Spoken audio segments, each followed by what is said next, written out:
Hello, kids. Welcome in, one and all. It is another edition of the Matt Murphy Radio Show, and yet another day that Matt Murphy has shown up, which is convenient because that's the name of the broadcast. You can find us on a lot of different platforms.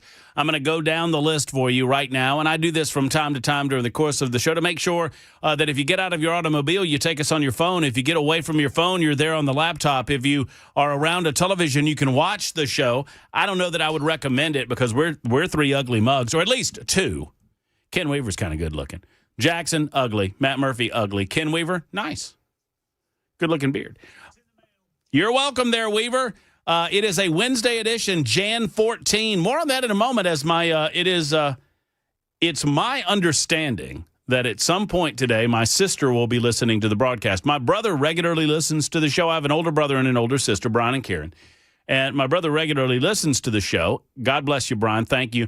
Brian's been out on temporary leave for his from his job for a medical procedure that he had done on his foot, and he's got one coming on his shoulder. One way or the other. My brother normally listens, and it's my sister's birthday, and she never listens, but she's going to be in the car as they take her to dinner, and so I'm going to give my sister the business. My sister used to be a liberal. I briefly did a segment back in Birmingham called My Sister the Liberal, in which we talked to Karen about some of her liberal beliefs. But Trump came around and she got religion.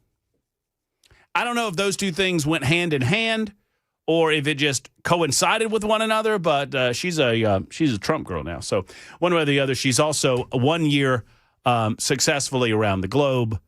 Am I saying that right? Yeah. The globe has gone 1 year around the sun, and she has aged in that year. And happy birthday to Karen. And any of you having a birthday today. It's January 14th. It is Wednesday. It is episode 957. 957. That's the number of shows that we've put together on Super Talk 99.7 WTN. Well on our way to show 1,000. And it will be a blowout, boys. A blowout. Jackson, are you planning on show 1,000 already? You should be. Yeah, I'm working on it. What are you doing over there? What are you doing over there? Trying to find an nincompoop. I got to beat Ken. No. You do that on your... This is our time, Jackson. You do that on your time. Got to beat Weaver. I was the big winner yesterday. I don't care. I want Weaver's trophy. I was the winner yesterday, and I think Weaver won on Monday, right? No, I won Monday. No, I think it was Weaver. I went first yesterday. I'm just kidding. I knew you won. I was just trying to get you. No, Ken, you got to get 2 wins. You got to get 2 wins in the next 3 days, my friend. Don't vote for Ken. To retain that trophy. A vote for Ken is a vote for communism. Okay, that's what they tell me. I mean, I just heard it. Anyway, find us episode 957. Once again, big blowout for 1,000. You working on that behind the scenes? I'd love to get out. The three of us should go somewhere for the 1,000th episode. Who would sponsor that? Who would do that? Go over to King's Bowl or something, or? Oh yeah, Tim's Ford Lake. Am I saying that right? Yeah, I'm saying that right. Tim's Ford Lake. Yes. Oh, Ken, you would dig it. You would dig it. Maybe we can make that happen. Who knows? I don't imagine that many of their cabins are taken up this time of year. We could probably get ourselves some accommodations too, Weaver. And even Jackson could stay. We could put him on the porch. Nothing. Okay. I'm comfortable with that. That's fine. Are you good? You good? You good for the? You seem a little grumpy today. I'm focused. Didn't Tennessee win last night? Barely, by the skin of their teeth. Well, I mean, a win's a win, right? They were favored by 10. A win's a win, right? They won in double overtime. Are they writing down how it happened? Are they writing down, well, they were favored by... No, they're W. That's what you'll see. W. Huh? Need to be better. Okay, well, then do better. Mm-hmm. They did that to Tennessee as well. They did that to Georgia, too. Georgia's pretty, Florida's pretty good, right? They're unranked. I don't know how. Well, they're not losing any games now that they're in SEC play. What? Yikes. Y'all know this is kind of new for me, paying attention to basketball before football's done and before the SEC tournament. When I start paying attention to basketball is when the SEC basketball tournament. Yeah. Is it? Oh, okay. Well, we should go, Jackson. You didn't know that? Let's go. No, I once again, Georgia, basketball. Football, yay. Basketball. Baseball, What about softball? No, we were good in softball for a couple years ago. Love that softball. That ribbon, that ribbon thing is not right. Not correct though. Y'all know the ribbon thing in softball? I've been told on good authority that the ribbon thing is not technically accurate. If you know the ribbon thing, you know the ribbon thing. All I can tell you. If you know, you know. Softball, the ribbon thing. You look it up, Ken. See what happens if you put it in the Google machine, Jackson. Put in softball, is the ribbon thing real? And see what comes up. Very curious if this happens. All right. Is the ribbon thing real? I bet they don't say anything about it. ICE protesters in Hendersonville, according to 8899. What is that all about? That's what 8899 says. ICE protesters in Hendersonville. It's not Tim Ford's Lake. That's not true. 3092. It is Tim's Ford Lake. It's Tim's Ford Lake. I got in a lot of trouble for about an hour and a half. I said it wrong, and people were very angry at me. Did it pull it up, though? The rumor? Yes. It's not true. No. There was a rumor that went around years and years ago that the ladies on softball teams designated their sexual preference based on ribbons in their hair. Yeah, there you go, Weaver. That's exactly right. I never. One of the reasons I never got an ear piercing is I never could remember which ear was which. And you make that mistake, you only make it once, boy. Why are all these fellas being all sweet on me? Oh, my Lord, I pierced the wrong one. Right? It was if you pierced one ear, you were gay, and if you pierced the other ear, you were straight. Something like that? I can't remember. I've pierced to nothing. You got any tattoos, Jackson? Nope. You want one? Not really. Not a big fan of needles. I've been thinking about practicing. You sure? You got one? I'll do it for free. You have a tattoo? I do not. Ken, what about you? No. I don't have anything against tattoos. I just never thought, I've never settled on anything that I think I would want permanently on my body. I don't want to put something on my body and then 2, 3, 4 years down the road go, not so much anymore. Uh-huh. One of them is smoking and the other one is holding a glass of wine. And it says, George listened intently and sipped his Merlot. I would have that if I had one. Where would you get it, Ken? There you go. Kind of like that. I don't understand those folks that get sports-related tattoos. I don't. But, more power to you. More power to you. Some fella had the 8 for Dale Earnhardt Jr., and then he had to add an 8 for the 88, and, it's just, you're just asking for trouble. All right, we have lots to get into today. Marsha Blackburn will be along via phone. Senator Marsha Blackburn with us at 4:35 this afternoon. Our good friend Debbie Matthews from Columbia, Tennessee, Murray County, will step in to talk about the Columbia water situation, give us the latest on that, and generally thrill us with her presence on Super Talk 99.7 WTN. I'll also open up phone calls. Debbie was my realtor, and Debbie did a great job as my realtor. I used Accurate Mortgage as my mortgage company, and I know Debbie for years. Debbie was one of the first people that I met in Nashville, Tennessee, and she's a wonderful asset to Columbia and Murray County, and she's a great realtor. And so if you have any questions about realty, she's the one that you can ask and she can answer. Let me into the meeting, will you? I'm trying to. I'm desperately. Would you mind doing your job? I mean, I don't mean to ask too much. I'm in a mood. I'm in a mood today. Well, me too. I mean, I don't understand why you're in a mood. Traffic. Is it? Yeah, I was So I went by that thing that was on 40, and I don't think it was the thing that you were talking about, because the thing that I'm talking about, I mean, the cops had just gotten there. There was an 18-wheeler crossways in the road, and there was trash everywhere. Yeah. Is it? I had to take 24. Oh, boy. When 24 is your better alternative, things have gone sideways.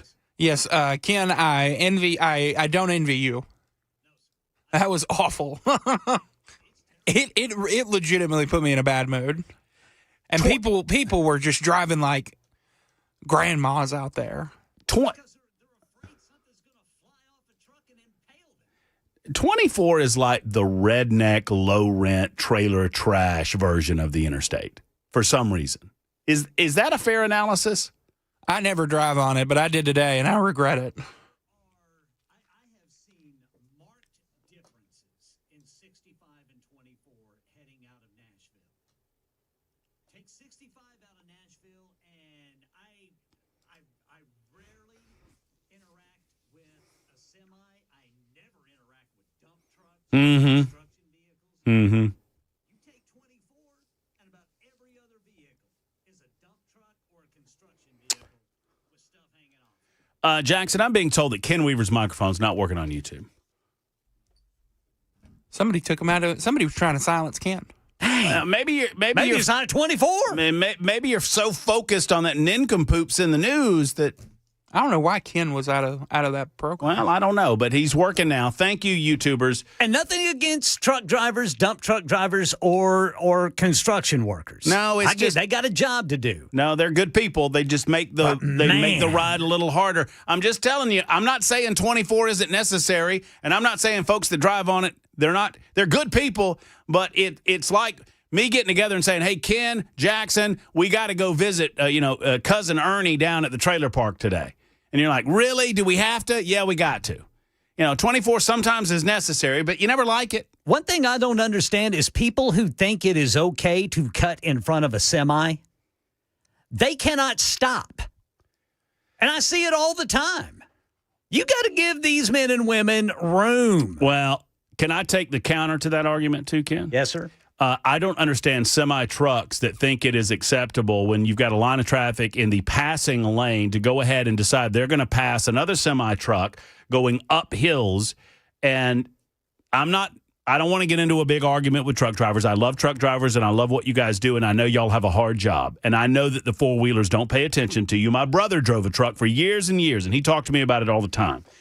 But it is fascinating and infuriating to me the number of times that 18-wheelers, they get into the left lane, the passing lane, and they stay there, and they quag traffic up for a significant amount of time trying to get by that other 18-wheeler. And they're like, well, we've got to be on the roadways. We got to right to. Well, yeah, but come on, man. Sometimes it takes about 5 miles for that to clear. Sometimes it takes about 5 miles for one semi to get past another. I know. And I'm thinking, well, and they're like, well, we got to do it. Well, you don't. You don't have to do it. You could not do it. But that's just me, too. One way or the other, we can talk about traffic all afternoon long. We will not. Actually, we will. We will, from time to time, we'll bring up some traffic situations that might impact you in the course of your travels this afternoon, because we are a full-service talk radio show for the masses on Super Talk 99.7 WTN. Jackson, do you have something to say? I'm good. I know what you were about to do. You were about to apologize for your lack of performance over the first 20 minutes of the show. I was good. He ain't never taken 24 again, I guarantee it. Brother Jackson will avoid 24. That'll put you in a bad humor. That will do it. All right. Big goings-on across the globe out of Washington, D.C. We're going to discuss some of those. I mentioned during the cross with Chad, I did a deep dive. It occurred to me with all of this chatter and conversation about Greenland that I don't know a lot about Greenland. And I would suggest that you don't know a lot about Greenland either. Now, some of you might, a few of you might, but I did not know as much as I do now, as I did a deep dive on the autonomous region of Greenland last night. And it is fascinating. It is a huge landmass. It is the largest island on planet Earth. I mean, Australia, technically a continent. It is the largest island on planet Earth. It is a huge piece of land, and the vast majority of it is covered in ice. And it is for the most part, completely inhabitable. The fact that there are actually people inhabiting Greenland is a miracle unto itself. The position that it is on the globe, the winds and the different weather that affects the topography there, I mean, all of it is a fascinating look. Why does Donald Trump want Greenland? Because it is strategically necessary. It is a very important strategic region around the globe. They have rare earth minerals that we have heretofore not been able to tap into, that we now want to tap into. They don't have much else. Not a lot of people there. And frankly, Denmark lucked into Greenland to begin with. I mean, Denmark's all, that's ours and that's not yours and blah, blah, blah. Well, the people that live in Greenland don't really think of Denmark as their, like, overlords. Now, they depend on them because Denmark supports them monetarily. That's the angle that we ought to be taking. We ought to be going to the people of Greenland themselves. Inuits, most of them, are in their genealogy and in their history, they are Inuit people. These folks need to be convinced that America could set you up a hell of a lot better than any old Denmark could. And you might want to be an autonomous region of the United States of America if you so desire. One way or the other, I think I understand a little bit more as to how Donald Trump is looking at this. He is looking down the road, 10, 15, 20, 25, 50 years down the road, recognizing that we desperately need rare earth minerals in order to continue to support our way of life, and we cannot continue to depend on those nations that don't seem to like us very much in order to get said same. That said, Greenland is strategically important. It's important geologically, geographically, and I think he's looking at it as an Alaska situation. I mean, we bought Alaska from Russia, and people thought we were idiots for doing so. And the natural resources that exist there obviously have benefited greatly the United States of America, and it is geopolitically positioned as well. I want to believe that this is kind of an art of the deal situation, and I think I am closer to believing that than I was before I did a deep dive into Greenland. Anyway, we'll talk about it. I promise I'll make it interesting. I also did a deep dive on the history of ice, which is not a very lengthy history. It only came about in 2003. I want to talk about that as well. And what do these liberals want? Do they just want the destruction of immigration and customs enforcement? Do we no longer want homeland security? Do we no longer think that the radical Islamists are a threat to the United States of America? I mean, hell, you listen to Tucker Carlson, you'd believe that. You listen to Tucker Carlson, Qatar, and some of these regions where radical Islamists rule, they're just, they're beautiful. They're awesome. They're terrific. I mean, up until 2 weeks ago, he was saying the same thing about Iran. I still believe that the greatest danger that we face as a threat in the United States of America from a foreign adversary would be from radical Islamists. 24 after the hour, Super Talk 99.7 WT and 615-737-9986. Back in a moment.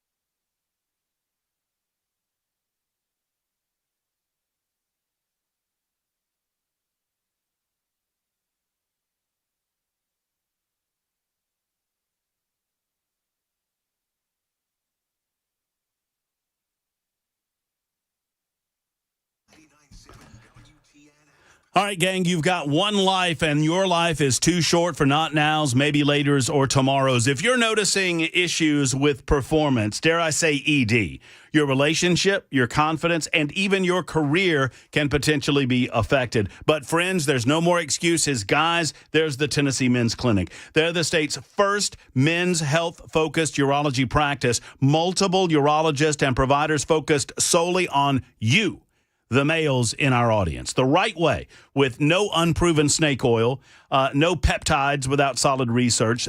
Since 2014, the guys at Tennessee Men's Clinic and gals, they've been pioneering men's health in Tennessee. They've been growing to make sure that you can get the best care and safest, most effective treatment available. They're number one in Middle Tennessee for a decade and number one in Middle Tennessee for a reason.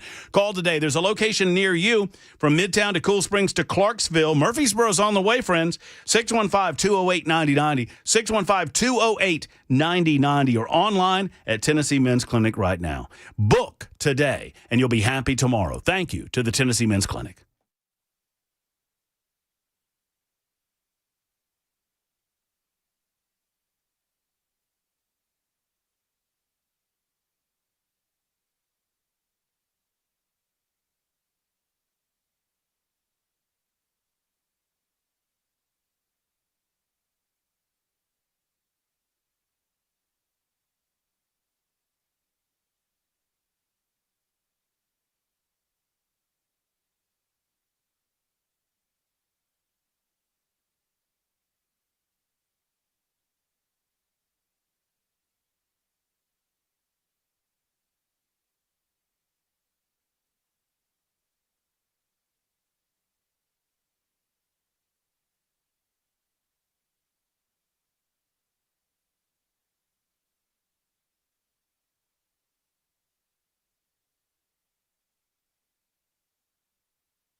Customers across the U.S. still reporting SOS mode and no signal as Verizon works through a major network outage. That story and what President Trump says about war with Iran coming up at 3:30 on Super Talk 99.7 WTN.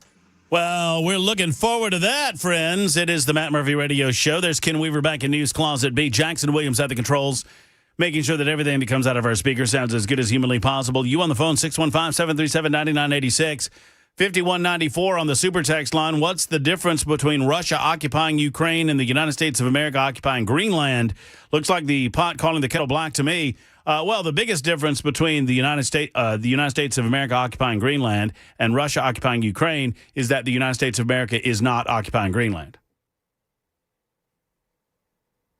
And that is the end of that discussion. We're not occupying anything. We are looking to potentially purchase the land. We are looking to create an arrangement with the natives that live there, the Inuits that live there, the Greenlanders, I suppose they are. They are ultimately, they act autonomously and to their parent country, although the Kingdom of Denmark does give them money. But they are ultimately an autonomous territory based on where they are and how they live. It is not easy to get to Greenland. It is not easy to get out of Greenland. It is not easy to move around Greenland. But we aren't occupying Greenland currently. So as far as my comments about radical Islam goes, I'll say this and then we'll get into the news. Several of you said, oh, well, what do you mean? I believe that radical Islam is the greatest foreign threat that we face short term on the globe. But that is not the greatest threat that we face. The greatest threat, I've said this for a long time, the greatest existential threat that we face as a nation is the fact that we cannot stop spending fake money. Let me say it again a little bit better this time. The greatest existential threat that we face in the United States of America is the fact that we cannot continue spending fake money. And we will be destroyed as a country as a result unless we stop. Unless radical Islam destroys us first. And we're allowing the proverbial fox in the henhouse, friends. Already have. More on that coming up. 3:31 Super Talk 99.7 WTN.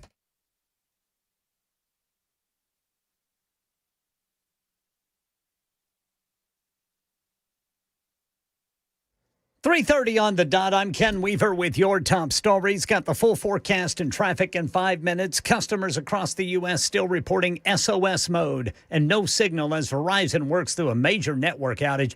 The company says it's aware of the issues and is working to identify and fix it quickly. More than 150,000 people affected.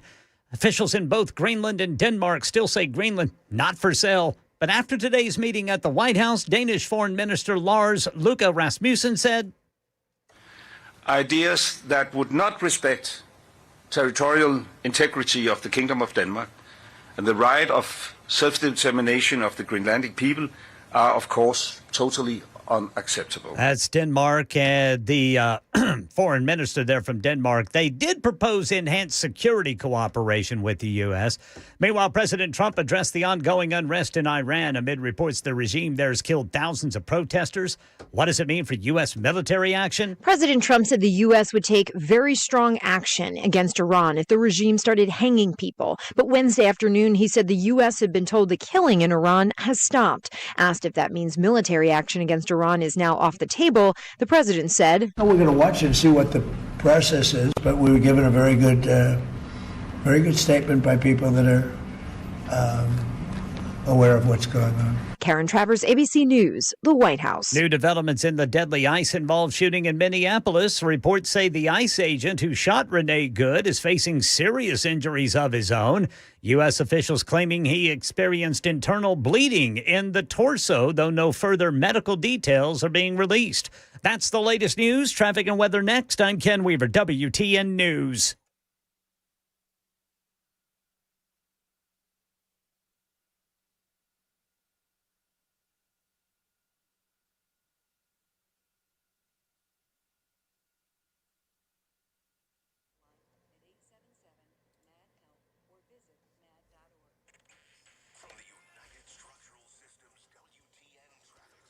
Hermitage got a crash blocking the right lane, 40 westbound past Old Hickory Boulevard. In South Nashville, still working a crash 24 eastbound near Murfreesboro Pike.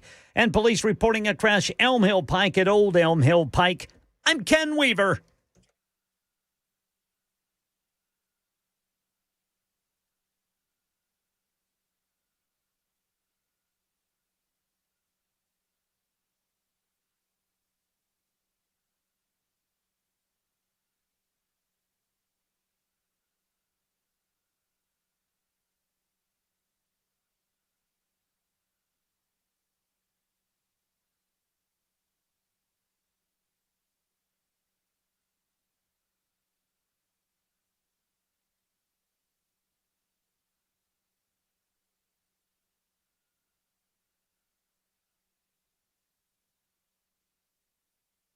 Hi, friends. It's Matt Murphy for King and Associates. Your home and your automobile insurance, they protect those things that you love in your life, like your automobiles and your home. I mean, these are expensive products, and you want to protect them. Well, King and Associates helps you do that. I knew when I bought my new home that I would be a King and Associates customer, and I now am a King and Associates customer. Saved a lot of money on my automobile insurance by bundling it with my home as well. If you're a first-time home owner, a growing family, perhaps you're moving or you're just shopping for better rates, I encourage you to go to King and Associates and talk to them about it.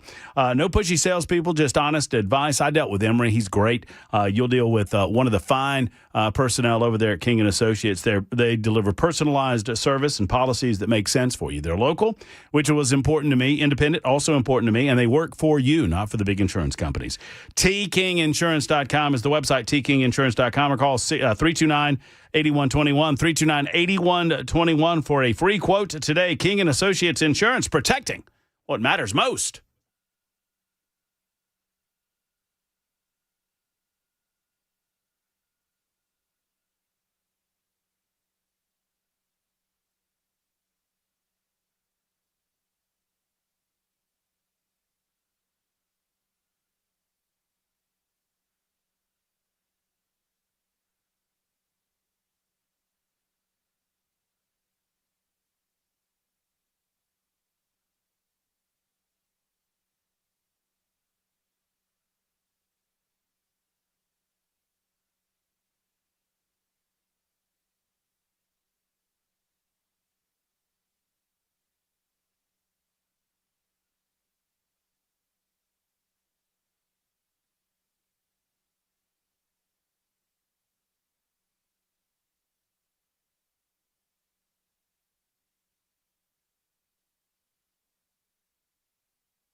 All right, here we go. Super Talk 99.7 WTN. My name is Matt Murphy, and this is the Matt Murphy Radio Show. It is 3:38. I think I said that at 4:35 we would have Senator Marsha Blackburn on. Well, it's actually 3:35. I suppose, you know, the difference between Eastern Time and Central Time, sometimes that gets us. But it's always a pleasure, no matter the time, to speak with our current sitting senator and gubernatorial candidate Marsha Blackburn on the radio show. Hello, Marsha. How are you? I am doing so good and so happy to join you. Thank you. Well, it's a pleasure to have you with us. I mean, obviously, there's a lot going on, not the least of which I thought about you, and I know that you posted something about this on the X machine, as I call it. There were oral arguments being made protecting girls in female sports against the intrusion of men into that arena. And it continued. You know, I made this statement, Senator, and I just want you to reflect on it. You know, I disagree with just about everything that Elena Kagan, every position she takes on the court, but I don't doubt that she is a smart person. I disagree with Sonia Sotomayor. Justice Sonia Sotomayor is a left-of-center jurist, but I respect her level of intelligence. Ketanji Brown Jackson doesn't seem to be a very smart person if she can't figure out what a girl is and what a boy is, but she seems to continue to be baffled about this fact. I mean, she was baffled about it before when you questioned her on it during her time in confirmation, and she continues to be baffled by this idea. She does indeed. And, you know, you would think over the 4 years since I asked her if she could give me the definition of the word woman, she would have figured it out. And I brought it up to her in that hearing because I said this having men and women's sports and these issues around choosing your gender, that is going to end up at the court. So I need to know, can you give me the definition of the word woman? Of course, she said she couldn't, so yes, indeed. I put a video on the X machine this morning to explain it, that you've got XX, you've got XY on the chromosomes, and that the dictionary even gives her the definition, adult female. So hopefully it will help clear up some things for a couple of the justices and some of those that were presenting the oral arguments yesterday that just had a lot of difficulty saying, what is a woman? Well, it doesn't seem to be that difficult to me, and I thought we had gotten this issue behind us. Hopefully the court will decide rightly. Are you confident that the court will come down and protect women and females in sporting endeavors and otherwise? I would think that they would side with women and females. I thought the oral arguments yesterday went very well. On other issues, Senator Blackburn, obviously there's been a lot of discussion about immigration and customs enforcement, and I get I won't say infuriated, but annoyed with the mainstream press and how they present this issue, and they regularly refer to what is going on in the United States of America today as Donald Trump's immigration policy.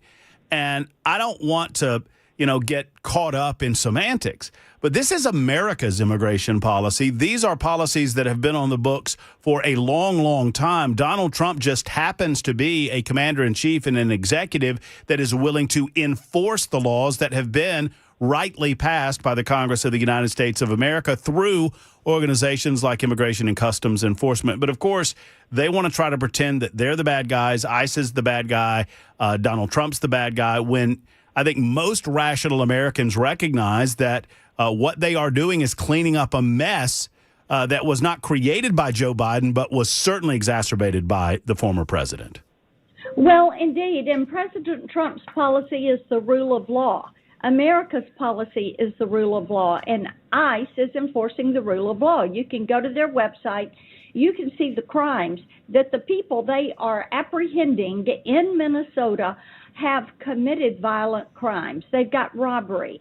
They have murder, rape, sexual assault of a child, sexual assault. I mean, the list goes on and on, aggravated assault.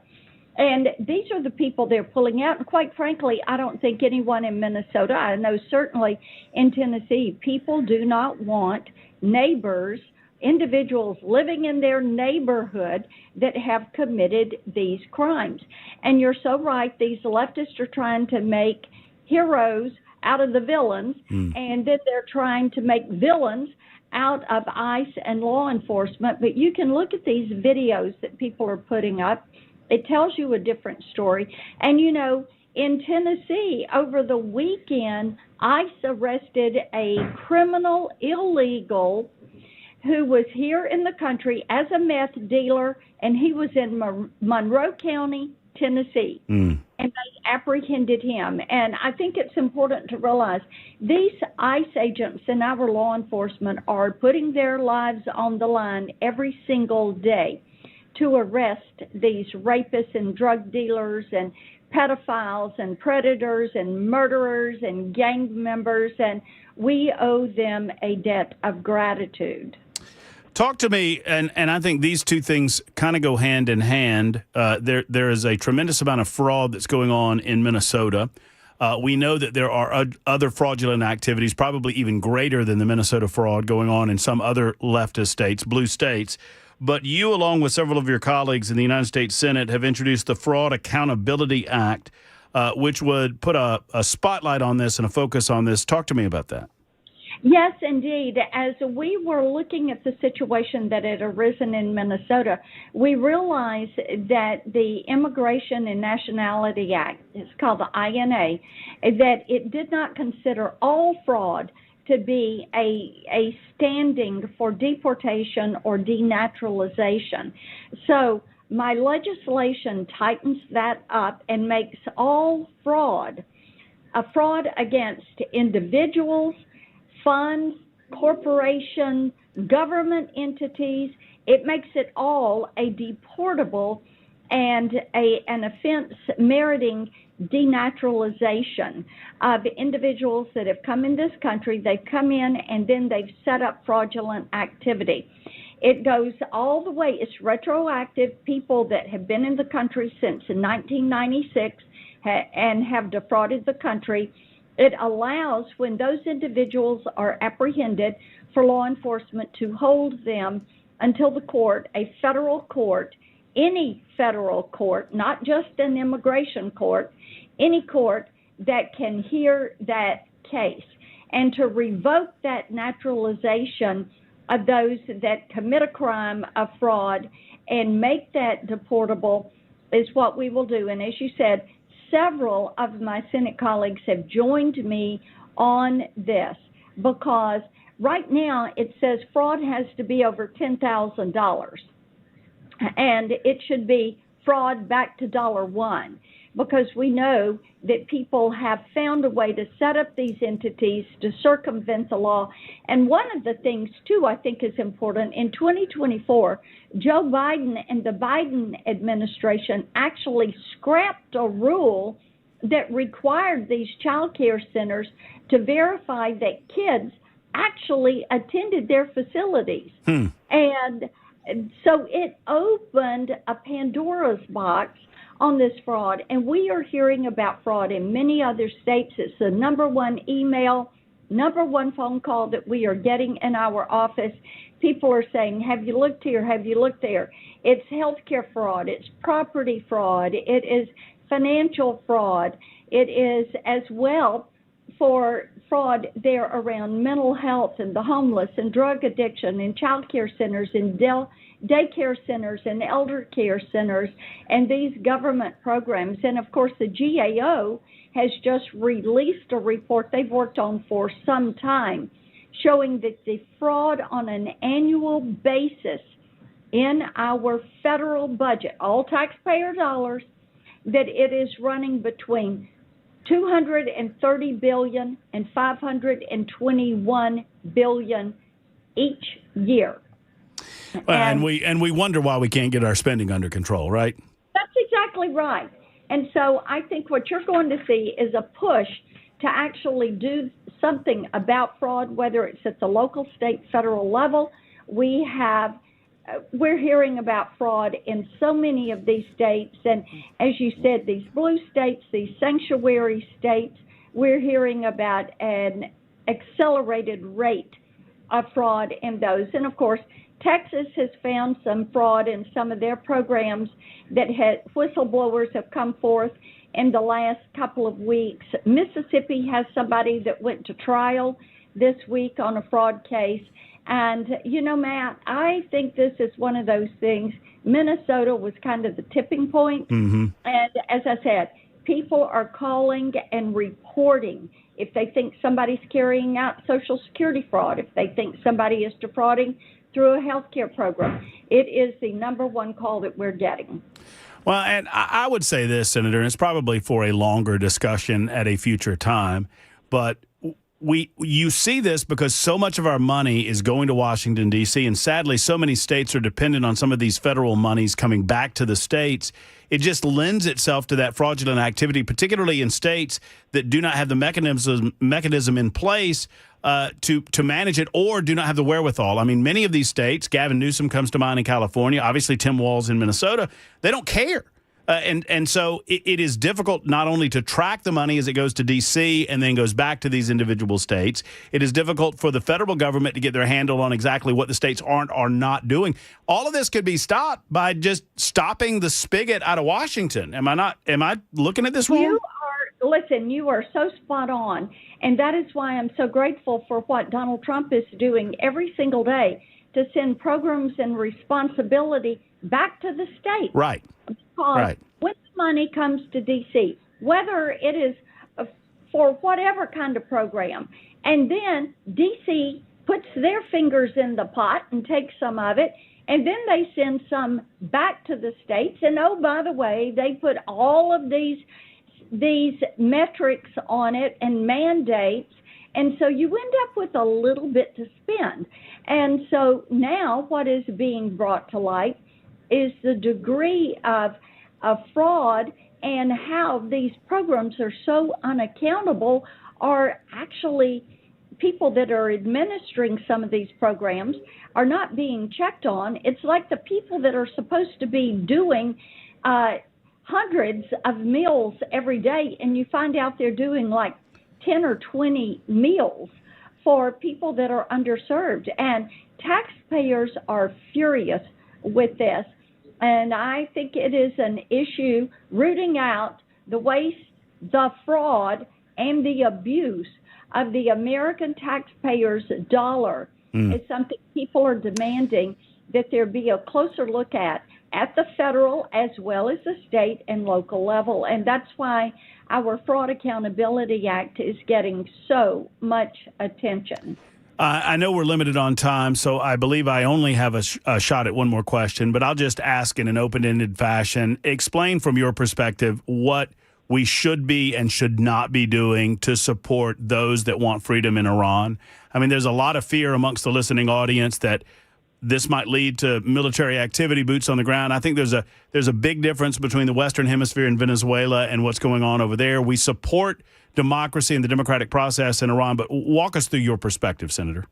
Yeah, and, one of the things that we have seen, the Open Technology Fund, which is something Congressman Michael McCall and I have worked on for years, plus Elon Musk with Starlink, that is what we are using at this point to get information into the freedom fighters and then for them to be able to get information out. I think President Trump has been very direct with Iran. If they carry out this execution of one of the freedom fighters, that it is going to make for a very difficult situation for Iran. I think what the American people have seen, and indeed some of these governments like Iran, where you've got the Ayatollah and this regime, they know that Donald Trump means what he says. You can look at what happened with the bombs that got dropped over there earlier this year. And they know that if he says you better not do this, then they better not do it. We know that there are young people in Iran, and God bless them. And I've heard from some of our Tennesseans who have family or friends, relatives that are still in Iran, that a lot of young people are pushing very hard to restore freedom in Iran and to move the Ayatollah out of his position. So we will see what continues to happen. We are monitoring it very closely, monitoring it every day. Grateful we have the Open Technology Fund program and Starlink that is helping with this information. And, there are a lot of people, whether it's Venezuela, Cuba, or what you're seeing in Iran, they know Donald Trump is going to be there to support freedom. And this is one thing to bear in mind. We, the United States, do not go into occupied countries. We go in to liberate people and give them their shot at freedom, and that is what you're seeing play out. Well, the president has demonstrated that he can thread the needle in the past, and I trust that he will be able to do that in the future. But the people that I talk to in Middle Tennessee, Senator, they don't want to see more boots. They don't want to see more military bases in the Middle East right now. I think those they want a respite from that. But all of that can be left for a future conversation. Thank you so much for your time, as always. You know how much we appreciate talking with you, and we'll do it again soon. You got it. Take All right. care. Bye now. Take care. There's Marsha Blackburn. I just don't see an appetite for people militarily going over there and attempting to secure that region. We've got to let the people in Iran to do that. Now, if you can thread the needle, thread the needle. But I do not see an appetite for military intervention, long scale or even really short term military intervention. 54 after the hour. Super Talk 99.7 WTN.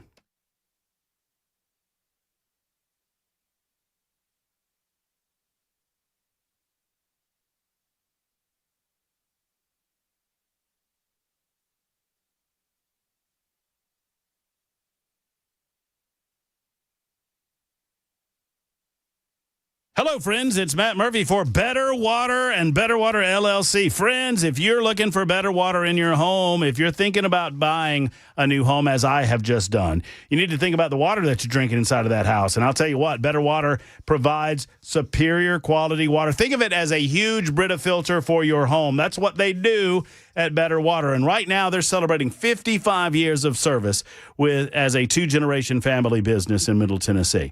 With residential and commercial customers, they also serve industry.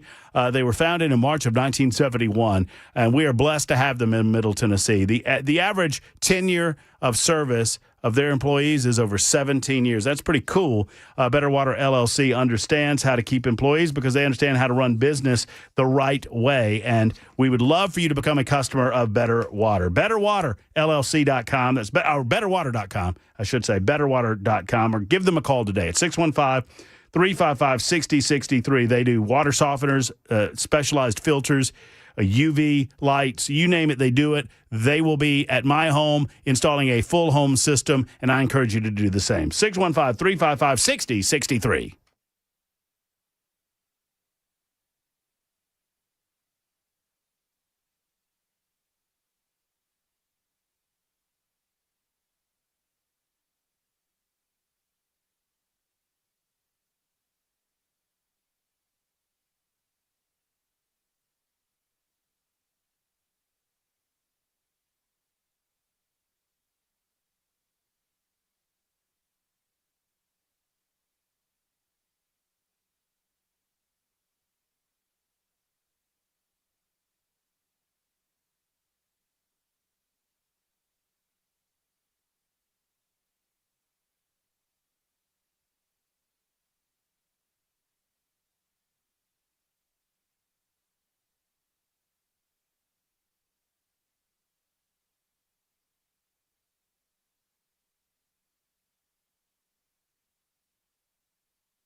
Hi, friends. It's Matt Murphy for Savory Spice. Our friends over at Savory Spice want to see you. They're located in Franklin, just off the square, right next to the square and next to Gray's Pharmacy. You'll find them. As you walk through the door, you'll smell the delicious aroma of a variety of spices. I mean, and the spices that they have in their store, they're so good. They have all sorts of flavors for every sort of taste. They are a spice store, right? So you're thinking to yourself, well, spices are spices, right, Murphy? No, let me disabuse you of that notion. These are superior spices. They have a better quality flavor. They're going to flavor your food better. And what you put in your body matters, right? So you want to know where you're sourcing your spices from, and they can tell you at Savory Spice. They're very knowledgeable. And if they don't have it, they can get it for you at Savory Spice. Plus, they've got a blend of seasonings that you can't find anywhere else. As a matter of fact, plenty of them, because Holly puts together these blends all the time because she knows what she's doing. They are great at gift-giving. Ideas are in abundance at Savory Spice. So go by and see them at Savory Spice. Once again, just off the square in Franklin. Tell them that I sent you. You up your food game by upping your spice game, and you up your spice game at the one and only Savory Spice.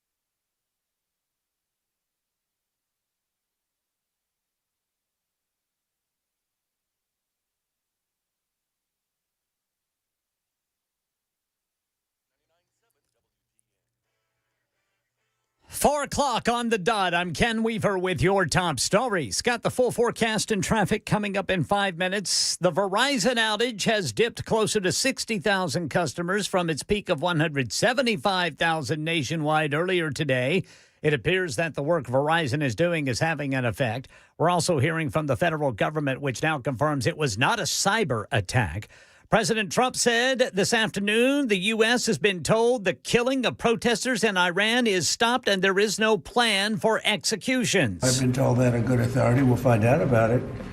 I'm sure if it happens, we'll all be very upset, including you will be very upset, but that's just gotten to me, some information that the killing has stopped, that the executions have stopped. President on Tuesday warned that the U.S. would take, quote, very strong action against Iran if the regime started hanging people, and promised Iranians that help is on the way, but he did not say specifically what that would look like. And top Trump administration officials have met with foreign ministers from Denmark and Greenland about the U.S. desire to acquire Greenland. Danish Foreign Minister Lars Løkke Rasmussen emerged from the meeting to say, The discussions focused on how to ensure the long-term security in Greenland. And here our perspectives continue to differ, I must say. The President has made his view clear, and we have a different position. President Trump has signaled that the U.S. could take Greenland militarily, but Secretary of State Marco Rubio clarified that, saying the U.S. wants to acquire Greenland. New developments in the deadly ice-involved shooting in Minneapolis, where officials say the agent was wounded. U.S. officials claiming he suffered internal bleeding after the alleged car ramming. The injuries were centered in his torso, but they didn't go into any specifics.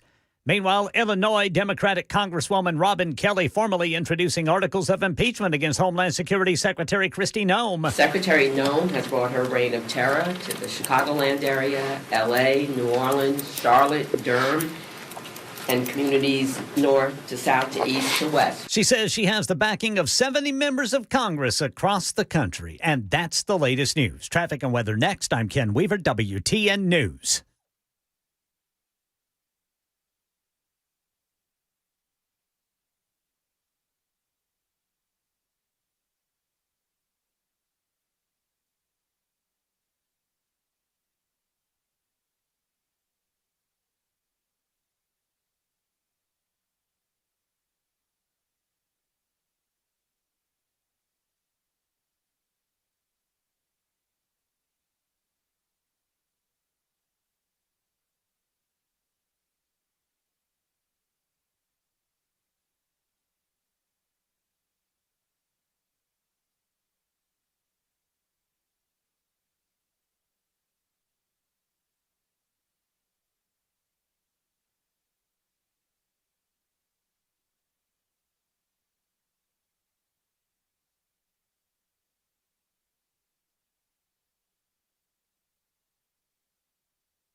All right, we have got a crash 440 eastbound before Nolensville Pike. Over by the airport, a crash. Murfreesboro Pike at Donaldson Pike. And looking over here on Bell Road, looks like there is a couple of cars banged up there at Lincoln Bay Drive. And in Bellmead, a crash. Harding Pike at Harding Place. I'm Ken Weaver.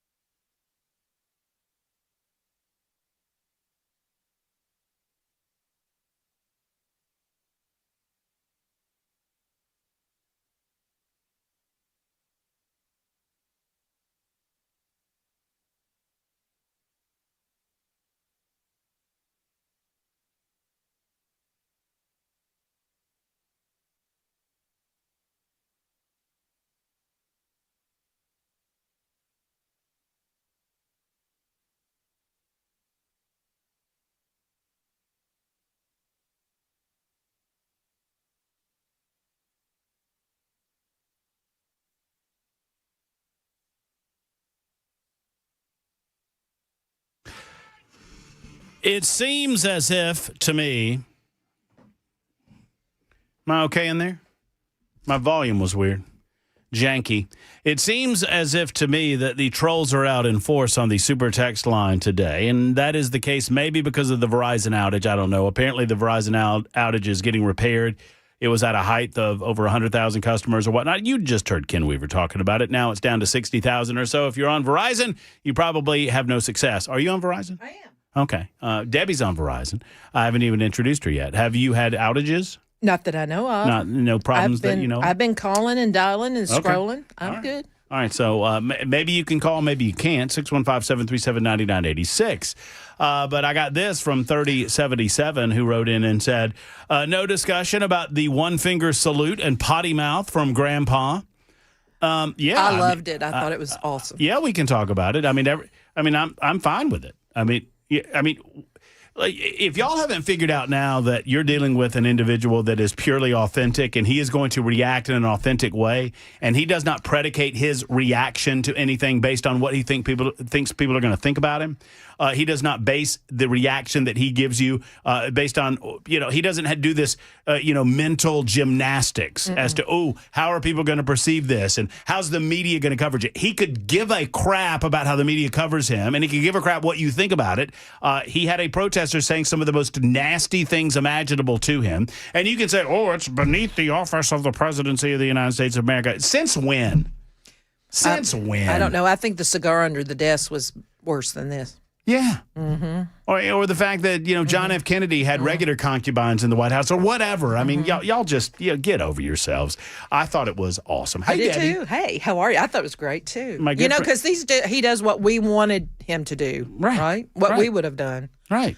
I mean, he's being screamed at, and the guy's throwing out F-bombs and all of this kind of stuff. And so Donald Trump gave him a little something. It's been 10 years of withering attacks. The man is over it. He's got the office, and he's going to run. So let him do what he's going to do. He's going to do his thing, and he is doing his thing, and some of which I agree with, some of which I don't agree with. By the way, someone asked me, and it was a late into the conversation with Marsha. I would have asked Marsha this question. I did not see it. I did not think of it. And I appreciate the intelligence of the listening audience that they brought it up. Someone said, what about the tariffs? I disagree with these tariff refund checks. I don't think that the government needs to be giving us refund checks when we're almost $39 trillion in debt. We are manufacturing and spending fake money that is money only on paper, and it will be the existential downfall of the United States of America if we allow it. And so while that's going on, I don't think it's a good idea to send us back these checks from the government because people are just going to become dependent on them. That's my take on that. So there you go. Well, I'm glad you had Marsha on. I was in Nashville when she was at the State House here, State House or Senate, whichever one it was. And whether you like Marsha or not, Marsha Blackburn is the one that left the chambers, went outside with the news media and said, hey, guys, they are going to try to enact a state income tax. We have to stop this now. And for nothing else, she deserves that for keeping Tennessee free. And that was long before I got here. But I mean, that was a story that made national headlines. It was a big enough story that we talked about it in Alabama. Right. At the time that it was going on. And I believe that, unless something dramatic happens, and I'm not discounting Congressman John Rose. I like no. John. He's a nice guy. I'm not discounting Monty Fritz. Monty Fritz is not going to be your next governor, but I like Monty. Right. Me too. But if, even with some of the concerns that some have had with Senator Blackburn becoming Washingtonized, and I can understand that, and it's a fear. I think she'll win the governor's race on what you just brought up alone. I think Absolutely. people remember it, people appreciate it, and people believe that she stood up for Tennessee at that moment. Unless something goes completely wrong. Yeah. As I say, bearing acts of God or civil disorder. So we just have to say there is one thing that I want to remind everybody, and this was a Tennessee Star report in 2018. And I think we all need to be remembering this real quick if I can. Yeah. It says, midway through the 2 terms of Governor Phil Bredesen withdrew the state of Tennessee from the federal refugee resettlement program, creating the opportunity for the U.S. Office of Refugee Resettlement to designate Catholic Charities of Tennessee instead to administer the program for the state. Okay? So this NGO was given permission to run the whole refugee thing for the state. Once Catholic Charities assumed that role, it is estimated that in the first full year they were in charge, refugee arrivals to Tennessee increased by approximately 66%, even though refugees' arrivals nationally had declined.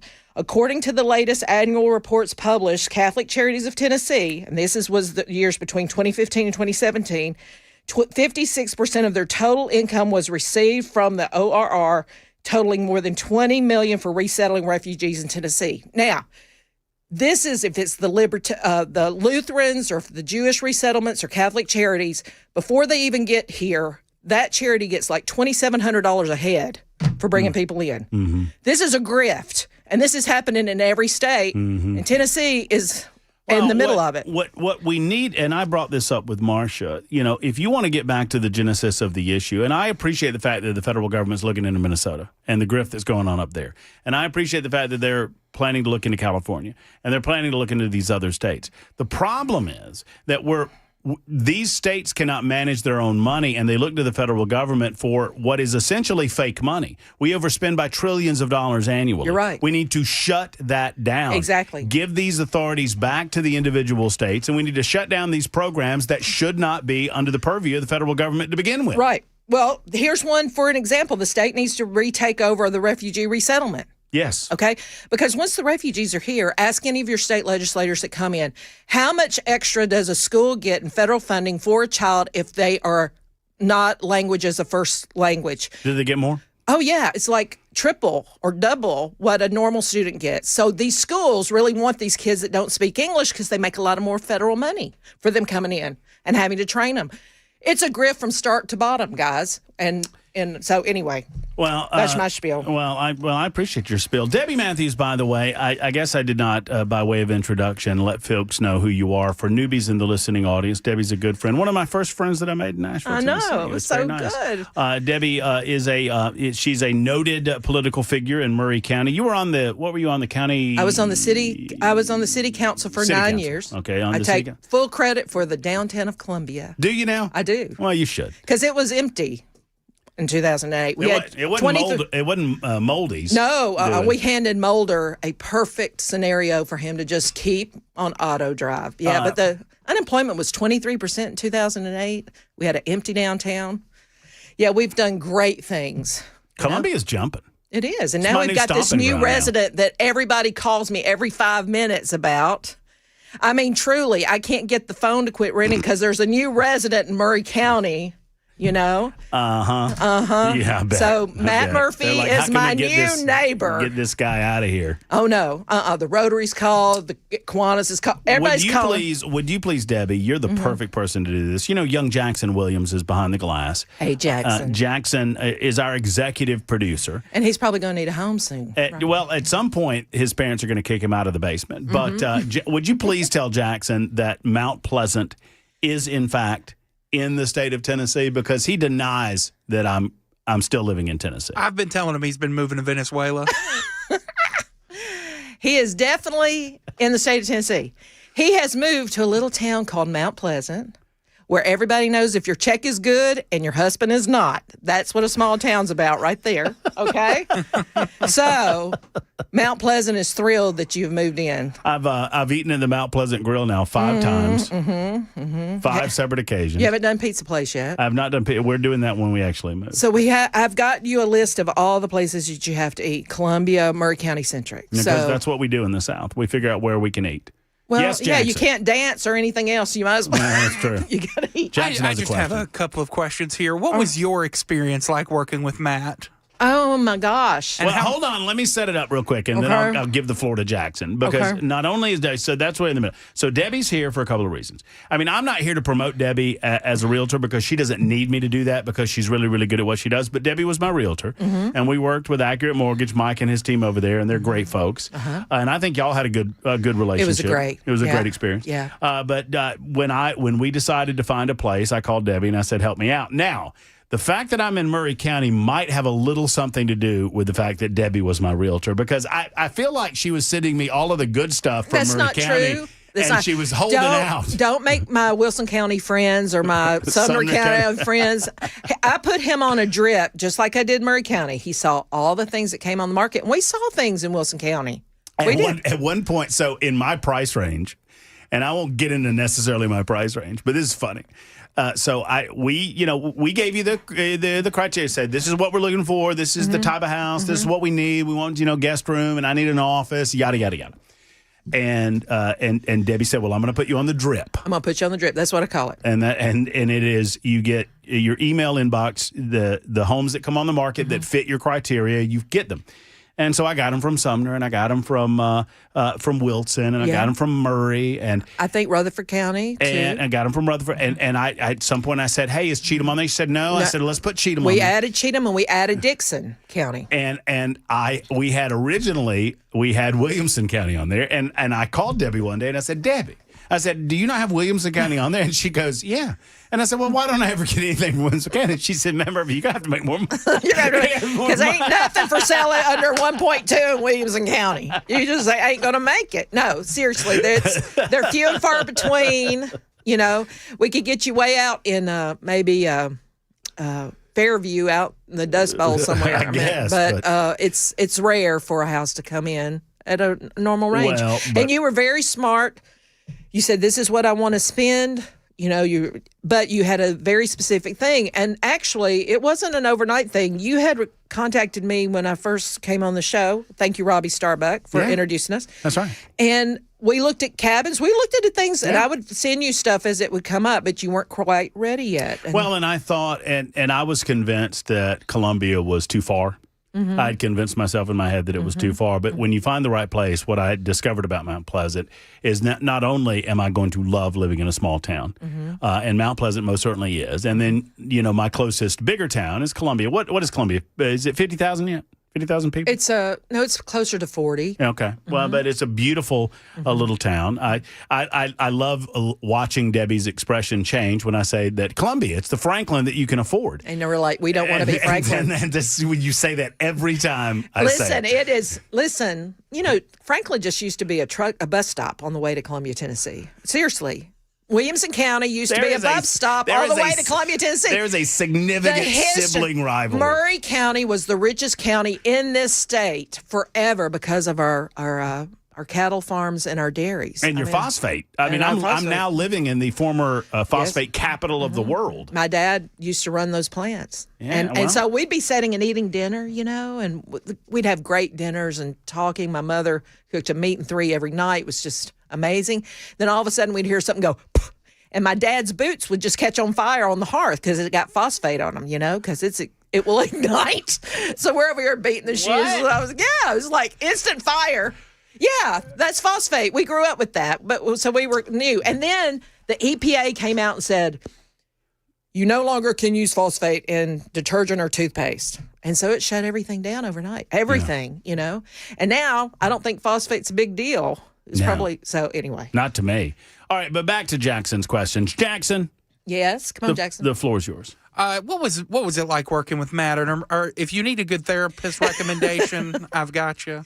We have a lot of alcohol in Murray County, so we're okay. Oh, I'm sure. It was I'm actually, sure. it was actually. Let me tell you something. You can tell the quality of a human being by who they marry. And this man has married a wonderful woman. Erica rocks. I can okay? second that. Absolutely. There And you so, but what was interesting is during the process, I sort of gave Matt a couple of tests, sort of like, is this something, and he always defaulted to take care of Erica, which was one of the most amazing things because I deal with a lot of people that don't do that. So, Well, and you said something interesting, and I want to talk about it in a minute because I think this is of general interest. This is not about my house. That's not why Debbie's here. But it occurred to me that a lot of people go through this. I had not been through it in 18 years. I mean, the last time and I I bought don't a think house your was, last experience was good, right? no, it was horrible. The realtor was, she was horrible, and I didn't know what the difference was. Right. And now I do. Yeah. And getting a good realtor is so crucial to having a positive experience. I mean, obviously a mortgage company is crucial. All of the aspects are crucial. But if you don't have that point person that's an advocate for you and that wants to learn you, and you and I had an advantage because we already knew each other, but wants to learn and get to know the people that they're working with and figure out, because you got to learn them before you can figure out what house they're going to gravitate to. Yeah, you sort of just, it's interesting. And I told you something up front and you didn't believe me. I said, y'all can say that you like something all you want to. This is what I was going with. But until I hear a certain noise. Debbie said she wanted to hear the grunts. You have to hear. No, listen, you walk into a house, people are like, oh, this is la, la, la, la, la. But when they walk into the house and they go. And they get quiet. And no, you they hear go. Oh, yeah. That's when you know you got the house. That's right. And I didn't hear it till y'all hit Mount Pleasant. Well, we that almost place heard is it in pretty cool. Mount Juliet. We almost did. And Yeah, it it was had close. there's a house out there with an assumable loan. If anybody's looking for a 3% loan that's assumable, there's one out there in Wilson County if it hadn't sold yet. It was very close. It was very, very close. But the big deal on that was the lack of a guest room on the main floor. Yeah, I mean, it just wasn't right. It's just interesting what certain customers. I mean, you see them every day. What customers are Well, looking what for. you had told me up front is that for a long time you said, I want a log cabin that's not a log cabin inside. And so you were looking for a unique property. And when we rolled up on this one in Mount Pleasant, I meant, this is a work of art. This is a mid-century work of art. It is a gorgeous house. And it's 5,500 square feet. Good gracious! I know. What are you going to do with all that? I have no idea. Go roller skating. But congratulations. Well, thank you. I appreciate it. All right, 23 after the hour. If you've got any questions about realty or real estate, Debbie's your person. And we'll talk a little about Columbia and the fact that water rates are about to go up. We'll discuss that next on Super Talk 99. And Jackson, I know you have more questions for Debbie. I'll get out of the way and let you ask those in a moment on Super Talk 99.7 WTN.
President Trump says he has some assurances on Iran that might mean U.S. military interaction isn't necessary. We'll see. Coming up at 4:30 on Super Talk 99.7 WTN.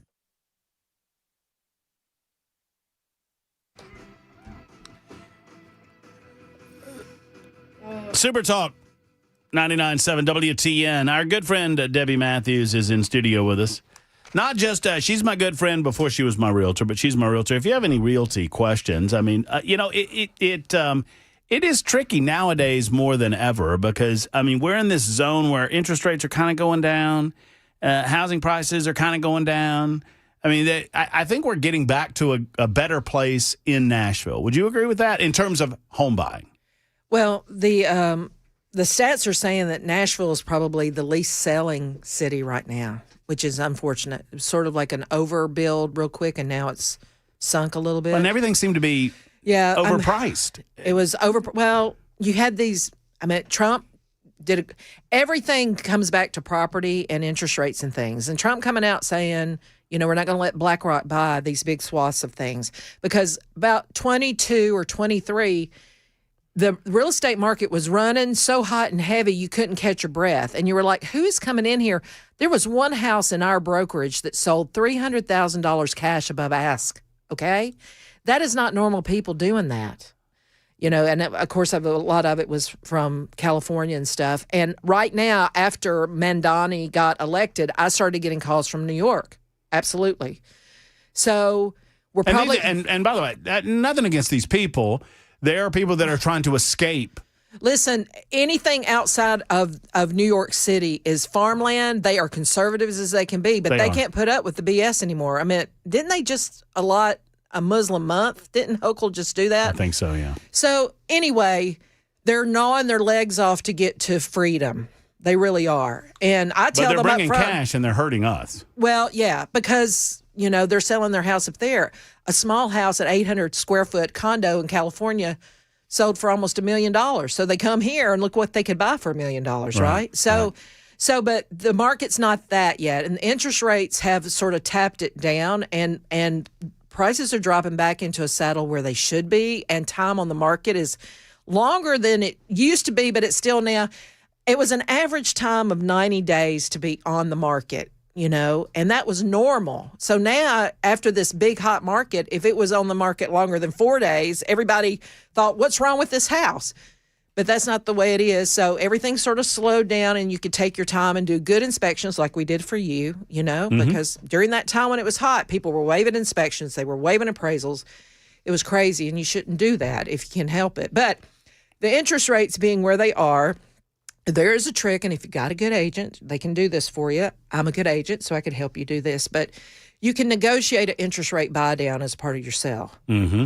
And that can save you a lot of money. We did that. Well, you bought it directly, but we could have. But we negotiated a lot. Yeah, that's right. So, you know, it is about an agent and what they know that they can do for you, you know? All right, Ken Weaver's newscast right now. Matt and Todd want to ask questions or have comments about easement and assumable loans, something that I've learned a lot about over the last 3 or 4 months. 31 after the hour, Super Talk 99.7 WTN.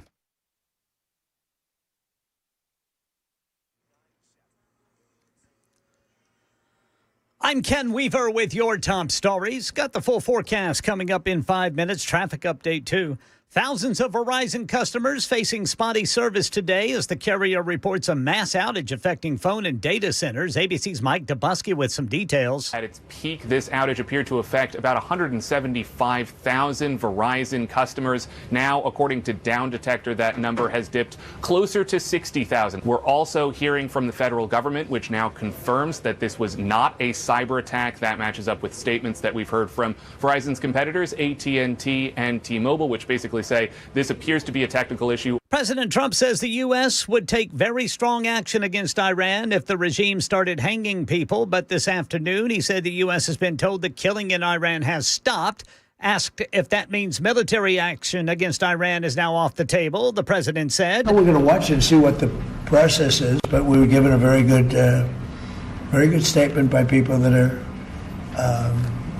aware of what's going on. And following Vice President Vance and Secretary of State Marco Rubio's meeting today with top officials from Denmark and Greenland, President Trump continued to insist acquiring Greenland is a key priority. We're going to see what happens with Greenland. We need Greenland for national security, so we're going to see what happens. Pushed on whether he would use the U.S. military to take Greenland, the president sidestepped. He did not answer, but Danish Foreign Minister Lars Løkke Rasmussen said, We have decided to form a high-level working group to explore if we can find a common way forward. The group, in our view, should focus on how to address the American security concerns, while at the same time respecting the red lines of the Kingdom of Denmark. That's the latest news, traffic and weather next. I'm Ken Weaver, WTN News.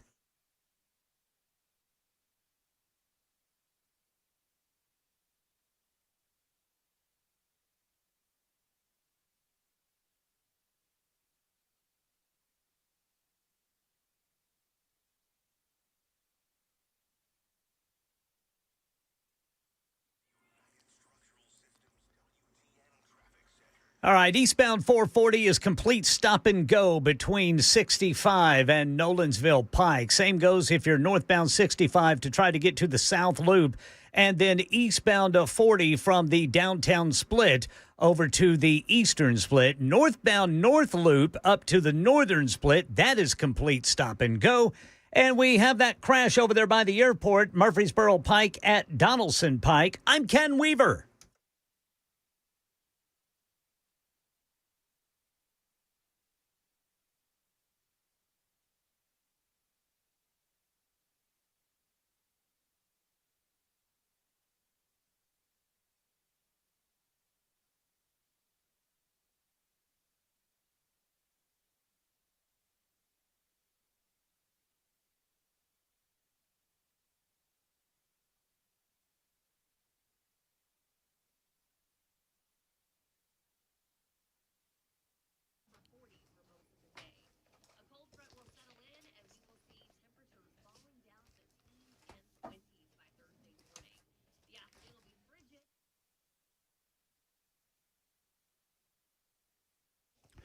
Friends, USS is United Structural Systems. And, you know, when you think about your home, you've got to think about that foundation. You probably don't often think about it. We've been talking about homes with Debbie Matthews for a little bit. And let me tell you, with USS, you can trust that they understand what they're doing, and they've been doing it the right way since 1994. What comes to mind when you think of home? Well, maybe it's, you know, dinner around the kitchen table or movie night on the sofa in the den or the feeling that you have when you walk through the door. Home is where life happens. That's the center, and the center of it all is your home's foundation. At USS, they understand how important that foundation is to your life and how much trust it takes when you need help protecting it. January is a wet month. We've already seen this. We're seeing it today, as a matter of fact. When water starts showing up where it doesn't belong, you need problem solvers at USS to come out and assess what's going on in your home. They don't try to upsell you on anything. They try to solve problems and have since 1994. Go to USSTN.com to learn more. That's USSTN.com. At United Structural Systems, they're more than a team of problem solvers. They're also your neighbors. They're your friends. They care about their customers, and they care about you. At USS, it's more than just waterproofing. It is all about community. USS, call 615-488-7855, 488-7855, or USSTN.com.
Super Talk 99.7 WTN. A few more minutes with our good friend Debbie Matthews. She's here for a little bit. We got Nincompoops in the news coming up in about an hour from now. You find yourself a Nincompoop there, Jackson? Working on it. You're working on it.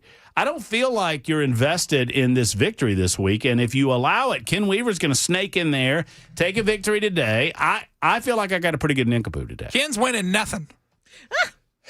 It's about time that that trophy moved, I think. Now, Ken's had it for too long. I believe that. Trophy looks good over here in the anchor booth, boys. Debbie, have you seen our trophy? Well, it's over there. I've listened to the show when y'all are talking about nincompoops. Let me tell you something. This is a beautiful. Dr. Mitch over at the Wellness Institute of Nashville presented us with a weekly trophy that we now pass around for the Nincompoop in the News winner on a weekly basis. It's a trophy and a crown.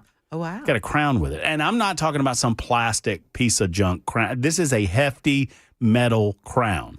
So somebody takes a picture of this, right? Oh, yeah. Okay. And Weaver has possessed the trophy and the crown for the entirety of 2026. That's because I know how to find stupid people getting arrested. It's almost like you do it for a living, Ken. That's right. All right, let me talk to Matt, who has a question or a comment. Hey, Matt, what's going on? Hey, Matt. Thanks for taking my call, bud. I got a quick question for Debbie about an easement. Hey, Matt. Oh, those are sticky wickets, yeah. I know it may be out of your wheelhouse here, but I was just going to ask. So I share a driveway with a homeowner, and I'm a new home buyer, so I don't really know these answers. So I share a driveway with a homeowner behind me, and who is responsible? He has an easement, obviously, through my property. Who is responsible for the upkeep of that easement as far as like gravel and? I would say yours to your house, and then from his on, it would be his responsibility, right? That makes sense to me. That makes sense to me. That's what I have. I've done a little research, and that's what I've came up with. So, but if he's using it a lot, and let's say he's pulling out of that drive and flinging gravel, I'd have a conversation with him that he's going to have to help put. Is it gravel? Is it? It is. Okay. Now, for people that need to know about easements, if you've got a piece of property and you want to sell like the backside of your property, you can only allow, in Murray County, I would say, check this with all your local, but you're allowed to cut one easement per property. You can't have more than one, I don't believe. So you've got your one easement. Were you the primary house owner, or was he? Well, like I said, there's one driveway and there's two properties on it. I'm the front driveway. I'm the front house, and he lives behind me about 300 yards. So call your register of deeds for your county. What county are you in? Dixon. Oh, they're so good over there. Call the register of deeds and just say, hey, can you pull up my deed? There's an easement on here. I'd like to have the information on the easement. And it might be written in there on who is supposed to take care of it. Okay. Yeah, I looked on my deed, and there wasn't any additional notes or anything. But I just didn't know if there was a general rule or law. And these people are great, I have to say. And they're, what it is, there's like mud puddles and mud's getting on his truck, and he filled it in. But I didn't know is that my responsibility or his? I just didn't know. Did he fill it in on your driveway portion? It was, yes. Okay, then that just means your neighbor's pissed. He wants you to fill in the hole. He's like, come on now. No, it's after my drive where I pull in, but it's still on my property. But it's okay. Yeah. Well, I mean, he's being a good neighbor. He's helping y'all out. He's being a good neighbor. And Matt, treasure that, because he could sell and you could have So you could get somebody like me moving in, a real jerk. Right. No, I'd love you here, man. You're welcome. Nice to talk to you, Matt. Thank you, Matt. Thank you. All right, take care. Todd, while we're talking about realty, Todd has a thought about assumable loans. Todd, I did not have this on my bingo card when I woke up this morning that we would be having a discussion about assumable loans, but here we are. First of all, how do they come up initially anyway, and are they easy to find when you're searching for a home? So if you got an agent and you're looking at a house, in the private remarks, if it's an assumable loan, most of the time they'll say, hey, this is a low rate, and you could probably assume it. It should be listed on the listing. Sometimes it's not. But the assumable loans are either FHA or VA loans. So they are really low and they're out there and that you can take over those. Now, Trump is talking about assuming other loans, all loans at a lower interest rate. But right now it's only a VA or a FHA. And you have to pay the difference. So like if they've paid $200,000 off, you're going to have to you're going to have to come up with that difference to assume their loan where But it is. there's a way to figure it out. Absolutely. Even if you don't have that amount in cash. Absolutely. Yeah. There's some other things with the VA loans, like if they want to keep their credit for a VA loan going forward, they can't have so many out at a time. But yeah, somebody should be able to see that for you, or just ask with every house, because everybody out there, the reason the market's slow is nobody wants to get rid of their cheap interest rate that they've got, right? So they're only selling if there's a death, a change of job, or a divorce. Now, last year I had 4 divorcing couples at one time because they're the only people that were selling their house. And it was not fun. Lord of mercy. Yeah. So I was going through it with them. But you're a marriage counselor at that point. it was, yeah. So, but yeah, check. Todd, does that answer your question? It does. Thank you very much. Yes, sir. Very good. So, yeah, these assumable loans, you said they're VA or they're FHA? FHA. Mm-hmm. So, like, if somebody just bought a house 2 or 3 years ago and they used a VA, they haven't paid a whole bunch off of it. So you're probably going to be able to get in almost with your regular down payment. But if they've been there several years and they have paid, you got to come up with a bigger. They have to come up with the rest of the difference. Yeah. Sonia is on the line. Hey, Sonia. Good afternoon. Welcome. Good afternoon. It's a little chilly here in Nashville today. Let me tell you, it's going to get chillier tonight.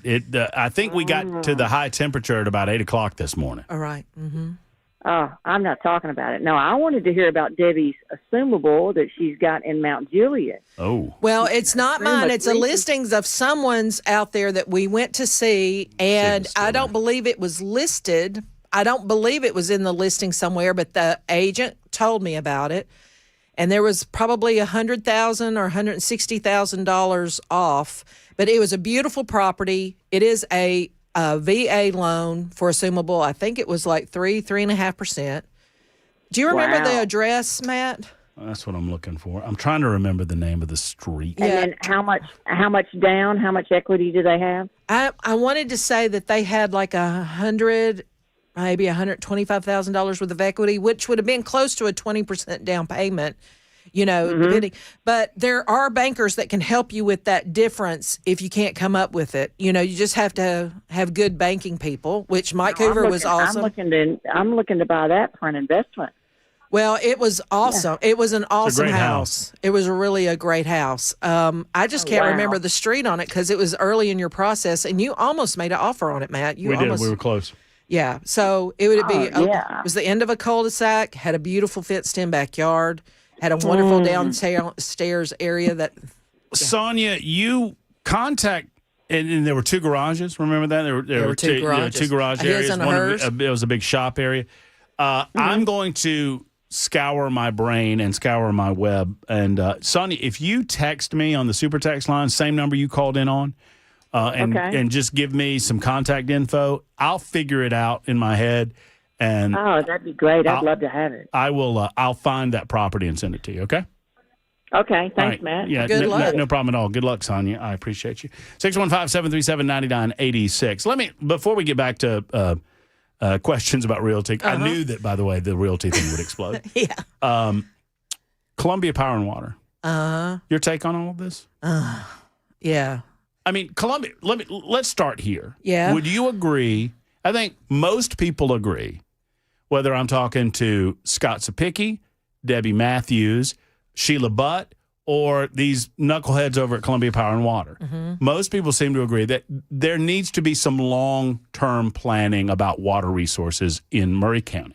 So Murray County in Columbia sits on the Duck River, which there is a National Geographic movie based on the duck that only it and one other river in the world, in Europe, have the microbiome of life in it. Okay, so it's a precious resource.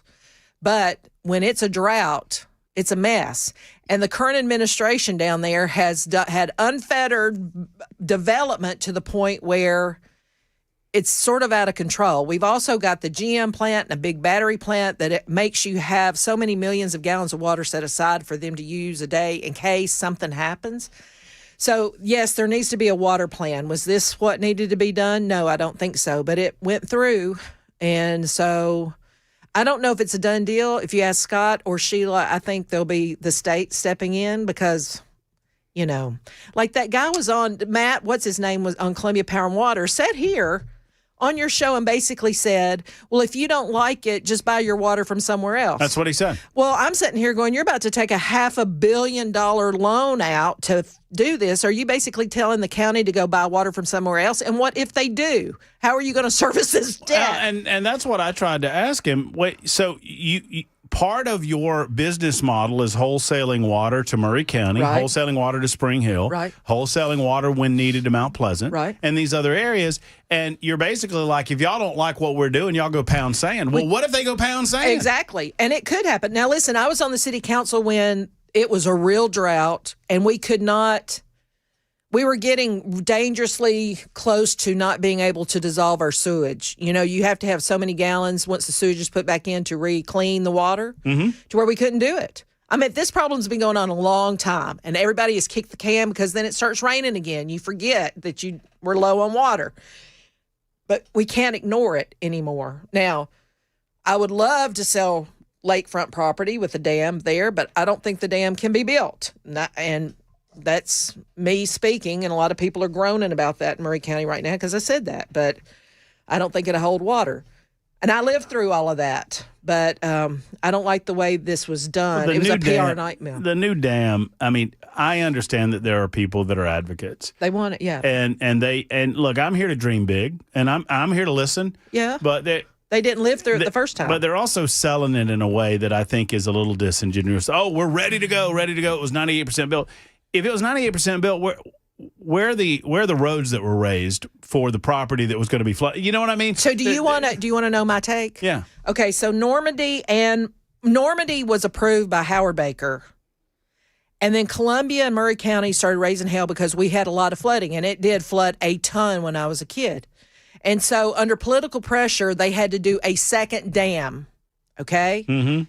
So the story went that Normandy got built, and then Duck in Columbia's dam went up. I mean, it was there. The structure was there. Everything was there. And then all of a sudden they said that they were letting it go. And they blamed it on the mussel or the snail darter or whatever the hell they blamed it on. But it was an out for the government because technically TVA and the Corps of Engineers were not speaking to each other.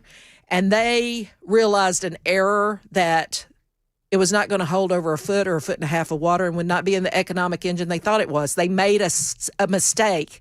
And so in the 70s, for someone to bring up the environmental stuff and not go ahead and do something you've spent billions of dollars on, this was an out for the government. They made an error. And so I don't think that it will hold water over there. I don't know. So 52 after the hour. Hold that thought, and we'll get back to a few more of your calls. We got Nincompoops coming up as well. Our good friend Debbie Matthews in studio with us on this Wednesday edition. No Cameron Smith this week. He is out this week, and we'll be back next week, next Wednesday. By the way, I should note, this is January 14th. It is my sister's birthday. Yay! And my brother, I'm understanding that my brother has her captive in the automobile, and they're currently listening to the show. Happy birthday to you. Oh, boy. Happy birthday to you. This is Debbie Matthews. You have lived to be a sister of Matt Murphy. Boy, oh, boy. I know, you've done good. Happy birthday to you. My favorite memory of my sister's, she and I warring over our stereos because she had a stereo system with a record player, and I got a stereo system with a record player. And I think I was playing Van Halen, and she was playing Boy George. Culture Club, hated it. And she's cranking it. She had better speakers than me. And so she's cranking like chameleon, like crap. And I was mad at her. So how many years apart are y'all? We are three. Is that right? You're older three or four. younger? I'm younger. I'm the youngest. Oh, yeah. I'm the youngest. Okay. I know Brian was in 71. I think Karen was in 70 or 69. I can't remember. I can't remember how old she is. She's old, though, boy.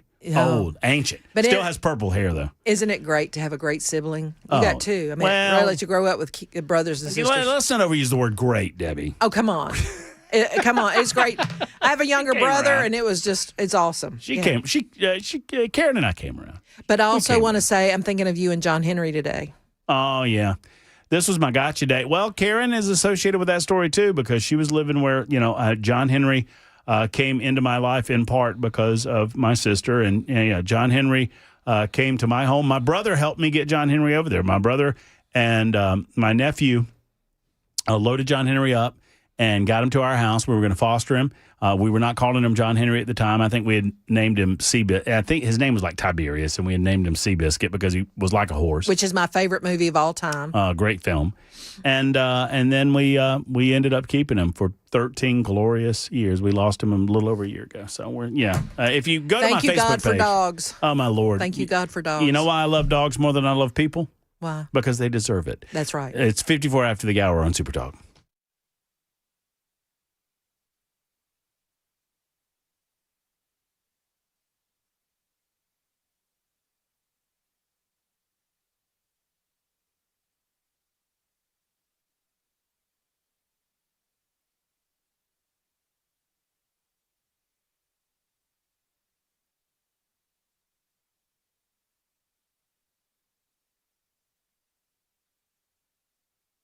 Hello, friends. It's Matt Murphy for Shane Ring and Cover Nash. Listen, insurance is very confusing. More confusing than it really has ever been. I remember when we got sold that bill of goods 15 or whatever years ago. Oh, this Obamacare is going to solve everything. It made everything worse.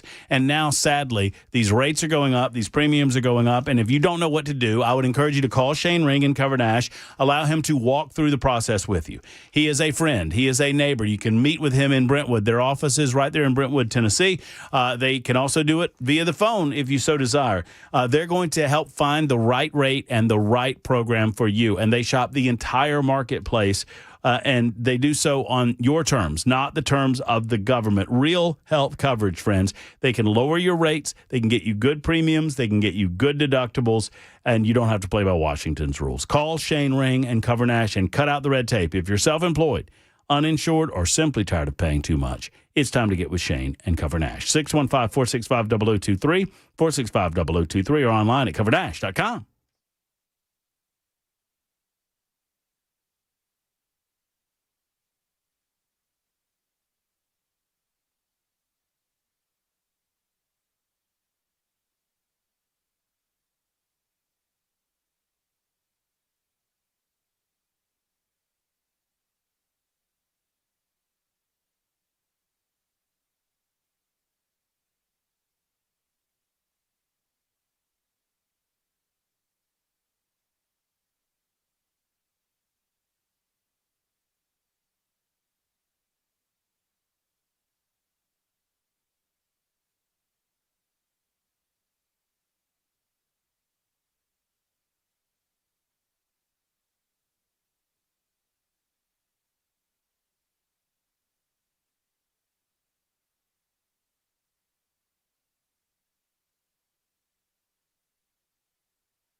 5 o'clock on the dot. I'm Ken Weaver with your top stories. Got the full forecast and traffic in 5 minutes. Thousands of Verizon customers facing spotty service this afternoon. This as the carrier reports a mass outage. They haven't really said exactly what the cause of that outage is. ABC's Mike Dubusky with details. At its peak, this outage appeared to affect about 175,000 Verizon customers. Now, according to Down Detector, that number has dipped closer to 60,000. We're also hearing from the federal government, which now confirms that this was not a cyber attack. That matches up with statements that we've heard from Verizon's competitors, AT&T and T-Mobile, which basically say this appears to be a technical issue. Officials in both Greenland and Denmark still say Greenland is not for sale after today's meeting at the White House. Danish Foreign Minister Lars Løkke Rasmussen said Greenland, for the time being and for foreseeable future, will remain within the Kingdom of Denmark. And therefore, this is a common position that we want to work with our American friends and allies, but it must be respectful cooperation, and it must respect the red lines. all parties agreed to keep talking about the security concerns the U.S. has. Denmark says they've already invested in tanks, drones, and other measures, but President Trump says the U.S. still wants to acquire it. You know, I can't rely on Denmark being able to fend themselves off. You know, they were talking about they put an extra dog, and they were serious about this. They put an extra dog sled there last month. They added a second dog sled. That's not going to do the trick. United States has started relocating some personnel from its largest Middle East base in Qatar after threats from Iran amid the deadly nationwide protests there. President Trump said Wednesday afternoon that the U.S. has been told that the killing of protesters in Iran is stopped and there are no plans for executions. I've been told that a good authority will find out about it. I'm sure if it happens, we'll all be very upset, including you will be very upset, but that's just gotten to me, some information that the killing has stopped, that the executions have stopped. The president on Tuesday warned that the U.S. would take, quote, very strong action against Iran if the regime started hanging people, and promised Iranians help is on the way. But he didn't say specifically what that would look like. Karen Travers, ABC News, the White House. And new developments in the case of the ICE agent who fired the shot that killed Renee Good. Reports say U.S. officials claim that agent suffered internal bleeding during the confrontation. They say the injuries affected his torso, but they didn't give further specifics. Meanwhile, Illinois Democratic Representative Robin Kelly says she has the backing of 70 other members of Congress to try to give the boot to Homeland Security Secretary Kristi Noem. She needs to be held accountable for her actions. This is why I introduced 3 articles of impeachment against Secretary Noem. That's the latest news. Traffic and weather next. I'm Ken Weaver, WTN News.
All right, police still reporting a crash 24 westbound at Murfreesboro Pike. Now in Jolton, we've got 24 westbound. The off-ramp to Whites Creek Pike is partially blocked by a wreck.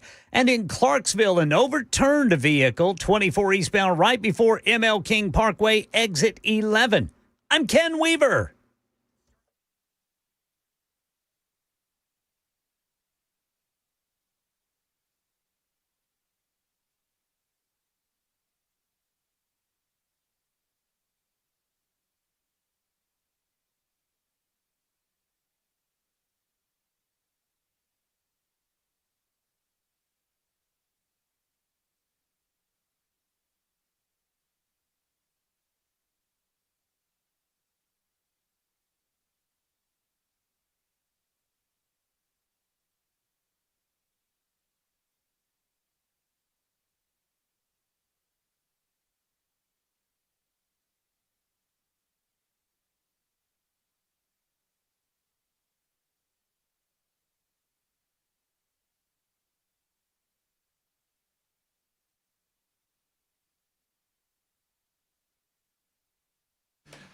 Super Talk 99.7 WTN, Matt Murphy, and you.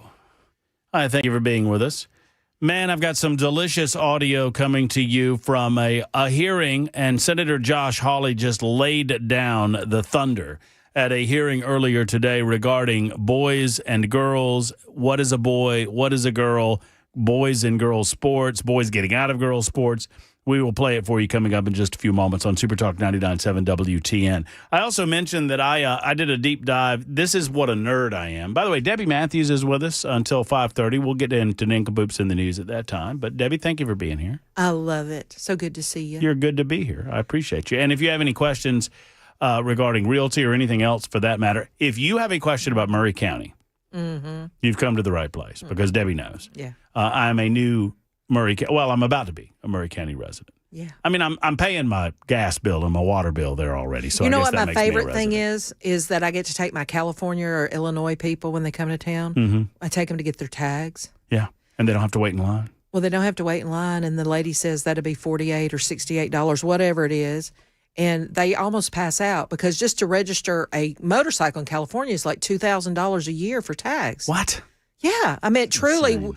These people. Y'all, it's a mess. And this stuff going on regarding land in New York, this that was going through the city council in New York this week, where they said if you have a piece of property, you have to present it to the government or an NGO to see if they want to buy it and give them 6 months lead time. What? Yeah.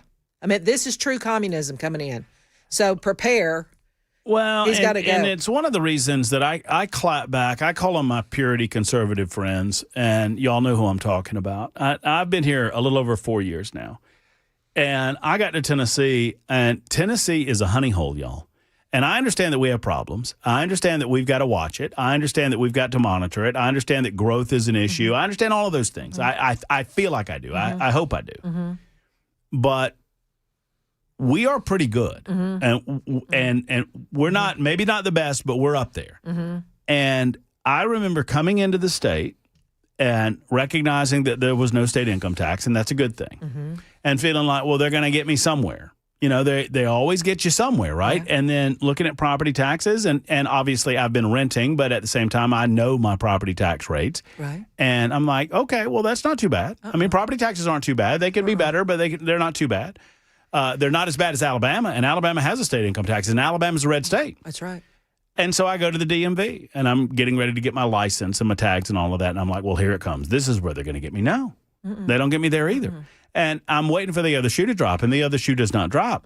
One of the reasons that I didn't say that much about the new stadium and the amount of money that we're spending as a state, you know, as a function of government, I'm against spending money on sports stadiums. Right. I'm against it. Right. I don't believe in it. Right.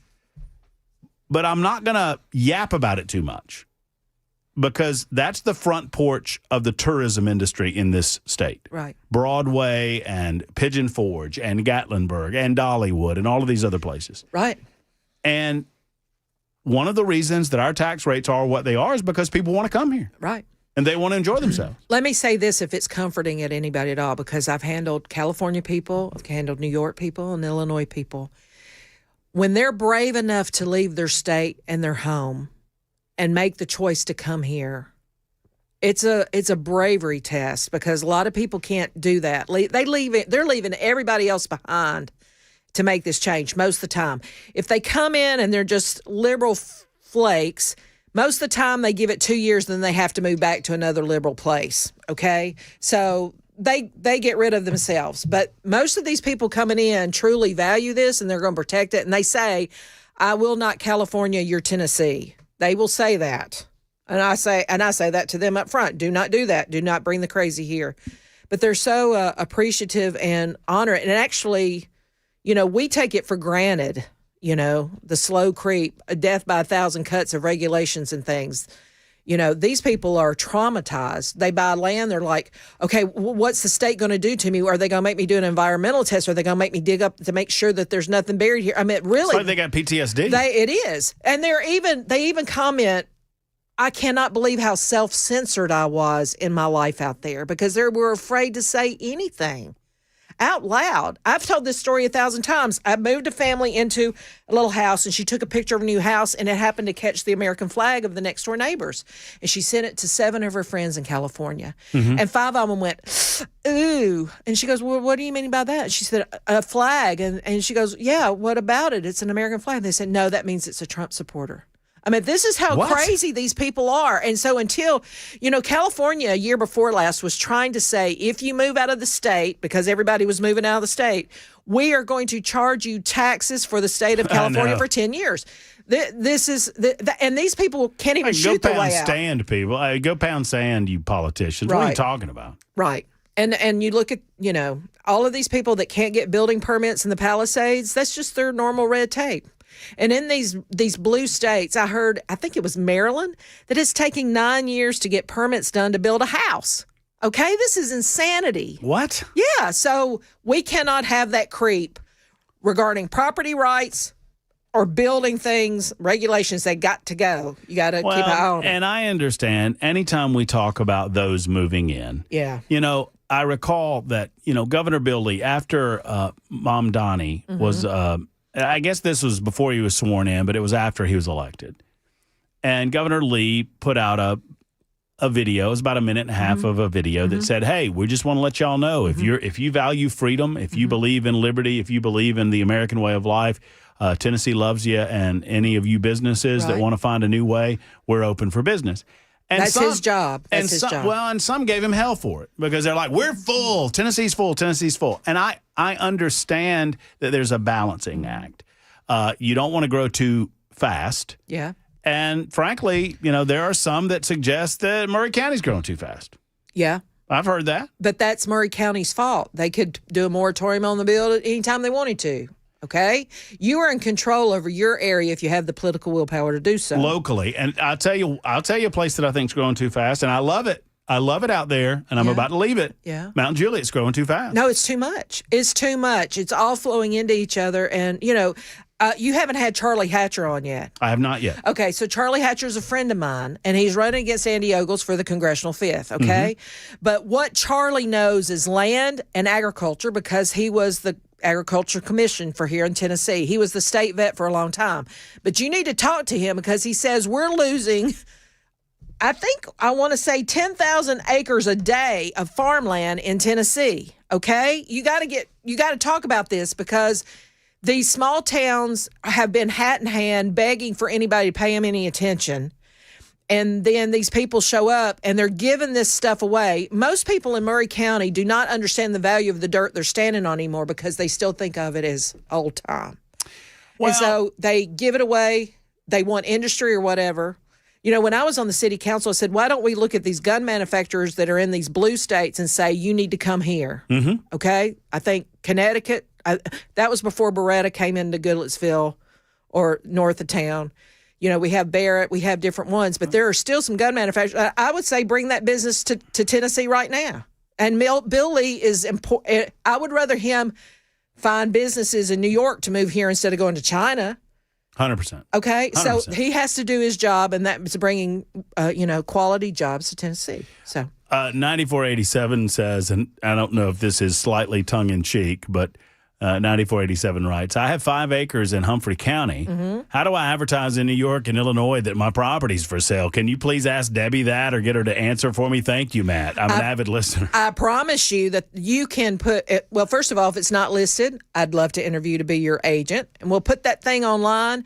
And when your agent gets your listing, it goes up on the MLS, which is the national real estate thing, but it also goes out to 1,400 aggregators. So there is somebody in New York City sitting in their underwear. They're pressing a button looking at Tennessee properties because they want to come here. Trust me. So just call me and we'll list your property. And I promise you, New York people will see it. 4460, I feel you, and I love you. And you know I will always have a special place in my heart for Wilson County. 4460 is written in. Oh, no. Okay. And says as follows. Don't make me laugh. You get Wilson County out of your mouth, Benedict Murphy. You just put a ring on that Murray County and let us move on with our lives. That's right. I dated you. I dated Wilson. I almost married Wilson County. You almost did. I did. We found the address for that. County. Is it Stacy that called in? Sonia. Sonia, we found the address. Chateau Drive. I told her. Okay, good. I sent it out to her. Okay. So, that was a nice property. I think it's still on the it's still on the list. I think it's contingent, so there may be something will fall through. But anyway, Jackson, any other questions for Debbie before I go to a caller or two? I mean, I know that you were holding on to a few Matt Murphy related questions that you wanted to ask. What was the funniest noise Matt made when he saw the house?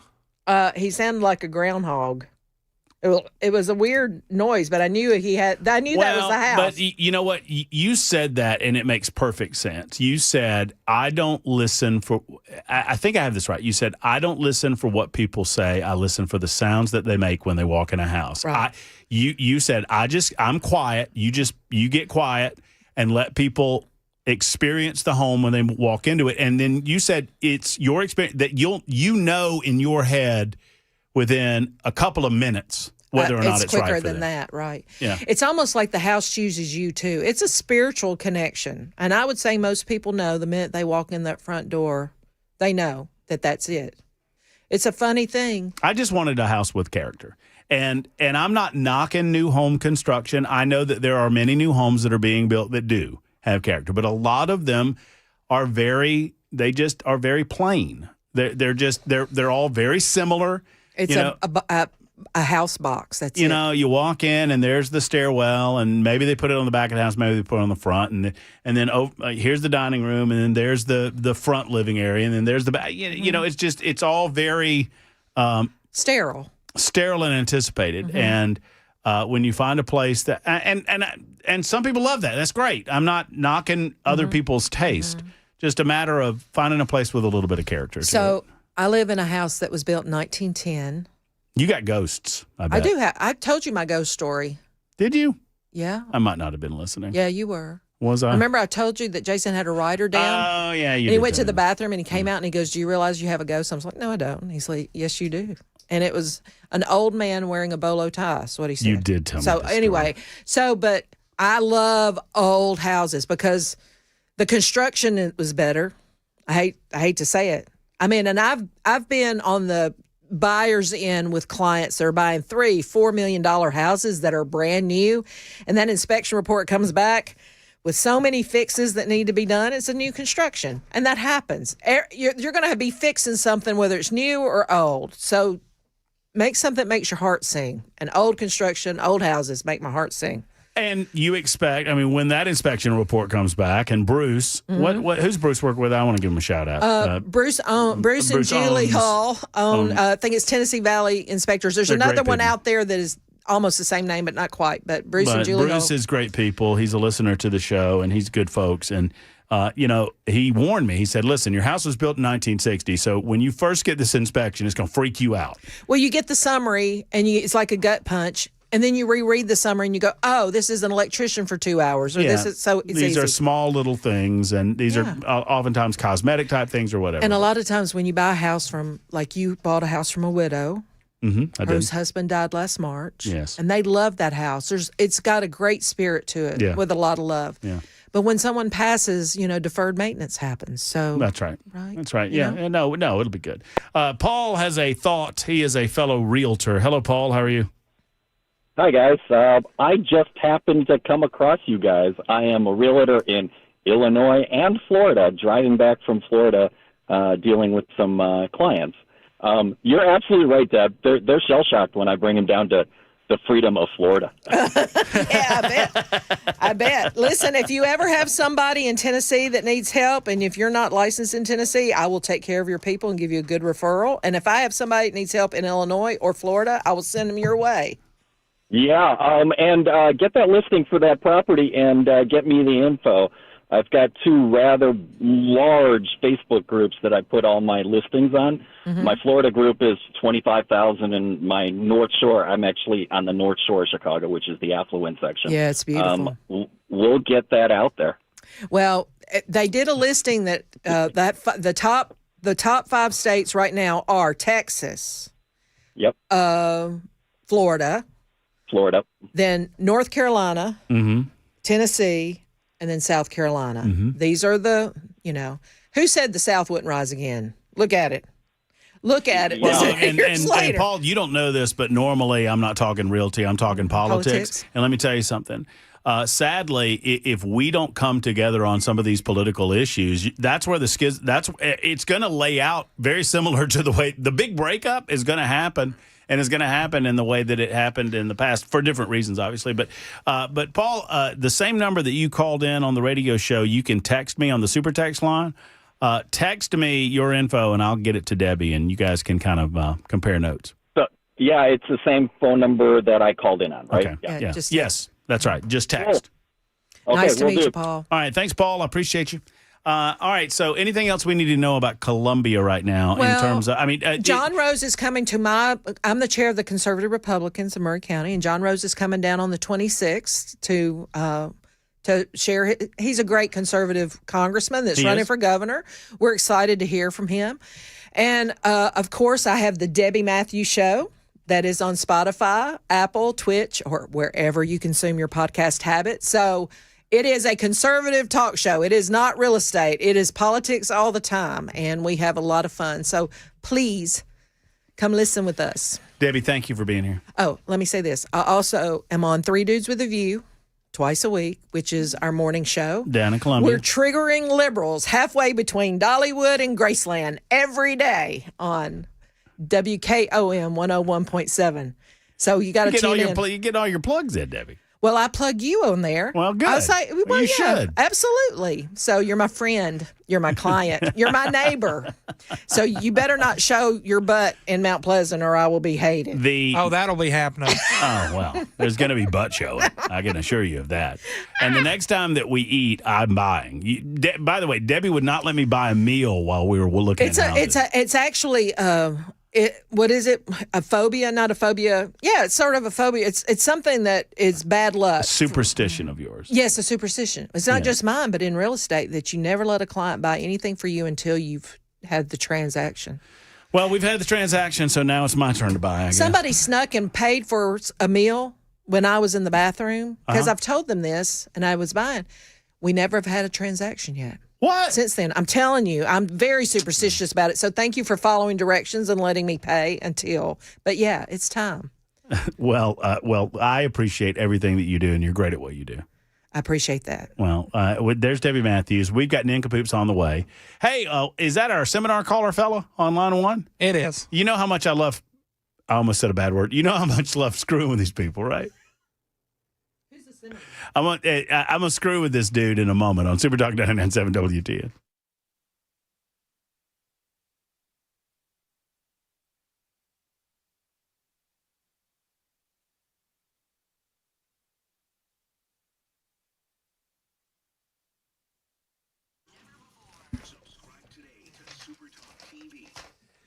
Hey, friends, it's Matt Murphy. Glock Store. For years, I've been telling you about the Glock Store. I mean, they are a wonderful company from San Diego, California. Lenny and his team, they wanted to move out of the state of California because they're not very friendly to business, and they sure as heck aren't very friendly to gun retail shops. Well, they got out of town years ago, and they came to Nashville, Tennessee, and they've been going like gangbusters ever since. I mean, they ship all over the United States of America. For years now, you've been hearing me talk about the Glock Store and everything Glock when it comes to the Glock Store. Well, Glock store has everything Glock in stock, and they have the new Gen 6 in stock. Well, I say in stock. Here's the deal.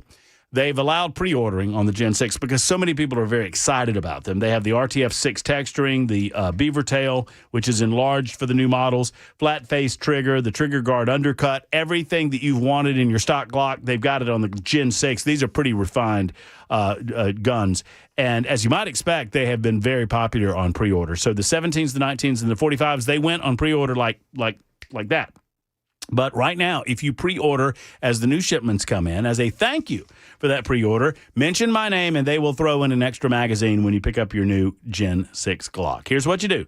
Get on down to the Glock store. Test drive it if you want. They've got some rental items on the Gen 6 line. And once you do, I promise you, you'll want to pre-order. Mention my name and you'll get that extra magazine at the Glock store. The Glock store, minutes away from the airport. Worth the drive from anywhere online at glockstore.com.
Full forecast and traffic coming up in 5 minutes. President Trump addressing the ongoing unrest in Iran amid reports the regime there has killed thousands of protesters. What does that mean for the U.S. militarily? President Trump said the U.S. would take very strong action against Iran if the regime started hanging people. But Wednesday afternoon, he said the U.S. had been told the killing in Iran has stopped. Asked if that means military action against Iran is now off the table, the president said, We're going to watch and see what the process is, but we were given a very good statement by people that are aware of what's going on. Karen Travers, ABC News, the White House. Yeah, following Vice President Vance and Secretary of State Marco Rubio's meeting today with top officials from Denmark and Greenland, President Trump continued to insist acquiring Greenland is a key priority. If we don't go in, Russia's going to go in and China's going to go in. And there's not a thing that Denmark can do about it, but we can do everything about it. Pushed on whether he would use the U.S. military to take Greenland, the president sidestepped and did not answer. Denmark, meanwhile, proposed enhanced security cooperation. And the National Highway Traffic Safety Administration out with a new warning about airbags. Here's ABC's Mike Nabusky. Counterfeit airbag inflators that have been illegally imported into the U.S. have been linked to at least 10 recent crashes that resulted in serious injury or death, according to NHTSA. The vehicles, primarily Hyundai Sonatas and Chevy Malibus, all had their factory airbag systems replaced after a previous crash. The faulty new airbag inflators were made by Chinese firm DTN. NHTSA opened an investigation into an estimated 10,000 DTN airbag inflators last October. Mike Dubosky, ABC News. Tennessee's been named one of the most dangerous states for drivers in a new nationwide analysis. iSelect says it reviewed federal crash records and ranked the state third for fatal wrecks. The study also breaks down which types of roads see the most deadly crashes, and its findings claim to show I-40 is the state's most dangerous stretch of highway. That's the latest news. Traffic and weather next. I'm Ken Weaver, WTN News.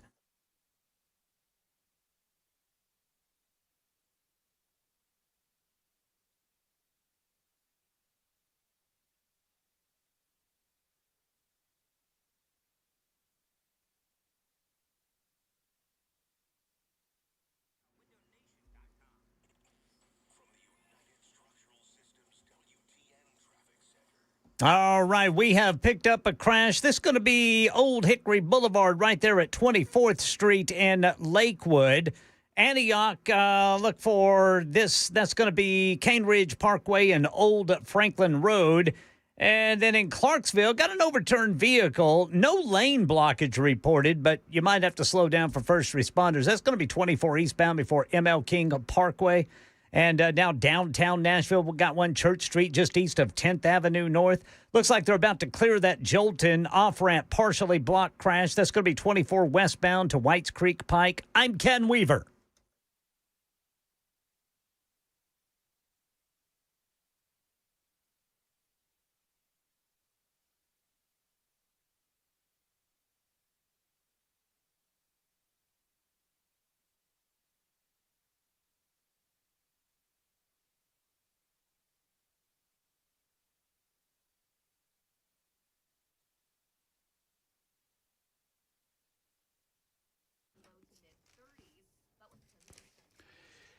I speak often about Jeff Eddy and Efficient Heating and Cooling and the job that they do, but now I have just experienced it. Roger from Efficient Heating and Cooling came out to my home. We had a little bit of a heating issue in one of the units that we have, and Roger took care of business, asked some great questions, talked to me about how to better get the service out of the unit that we want, and it was a great cleaning and a great opportunity for me to tell you that they do it, folks. They do it the right way. I've known it. I've seen it with my own eyes, and now I've experienced it, and it is very cost-effective as well. Clean the unit, maintenance the unit. I preach it every single time I talk about efficient heating and cooling, and now I'm putting that preaching into practice. Efficient heating and cooling, they want to protect that big investment. They want to make sure that you get maximum life out of it. One of my units in my home is from 2016. I want to get another 5 or so years out of that thing, and in doing so, I've got to get it maintenance, and I've done that with Efficient Heating and Cooling. It's cost effective, it heads off costly repairs, and it works. Efficient Heating and Cooling. Call the team and tell them when you call that Roger is A+ in my book. He was my tech that came out to my home. They're an Elite Pro partner with Rheem. When it comes time to replace, they can help you out with that. EfficientHVAC.net online, EfficientHVAC.net, or call 615-784-4424, 784-4424 for my friends at Efficient.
You know, when did I go see about In-N-Out?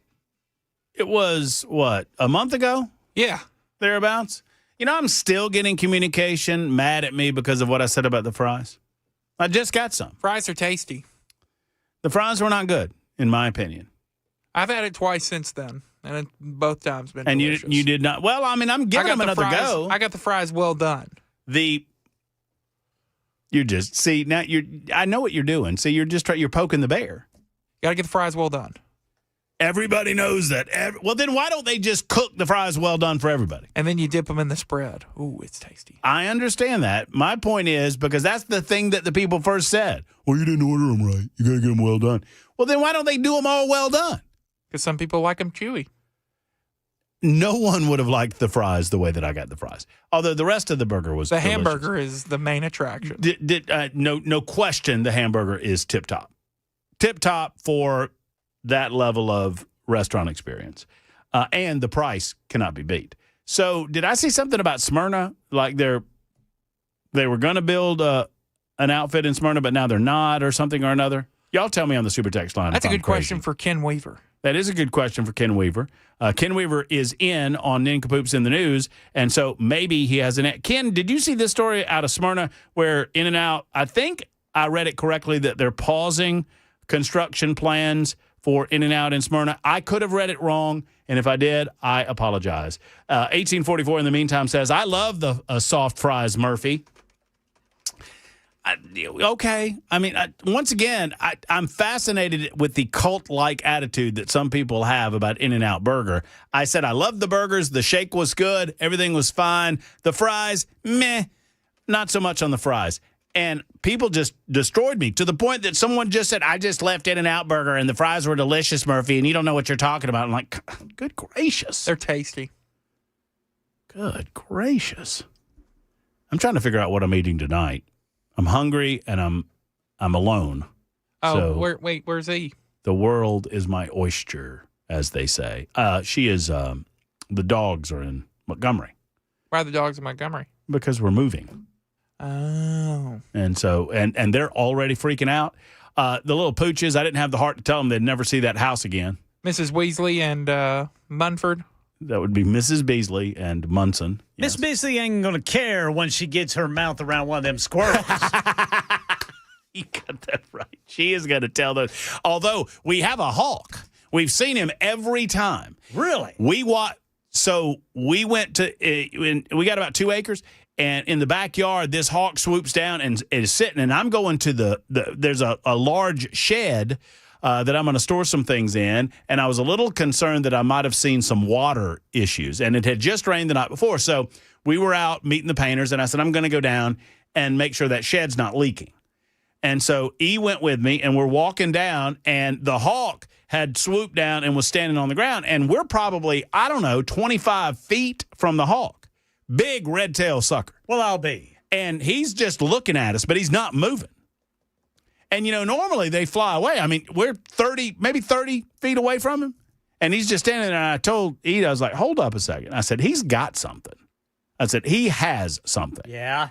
Well, he didn't have something. He was hunting something. And he lurched forward and jumped on it. And you know what it was? Squirrel. Snake. That's a good hawk. That's a good hawk. And we named him Ethan. Ethan the Hawk. Ethan Hawk. Well, it was either Ethan or Howard. And we went Ethan. Ethan Hawk. Ken gets it. Nothing, Jackson? Nothing from you? Isn't that the manager of Alvin and the Chipmunks? It's got to be a generational thing. I want to see that new show he's in, Ken. You know the one I'm talking about? Yeah. That The Lowdown? Yeah, I've watched one episode. Oh, have you? What's the review? It looks like it could get very interesting. It's definitely Tulsa. Definitely. Okay, so it's set in Tulsa. Yes, sir. But did not hook you. It doesn't sound like it hooked you first episode. I got hooked on other stuff. Okay.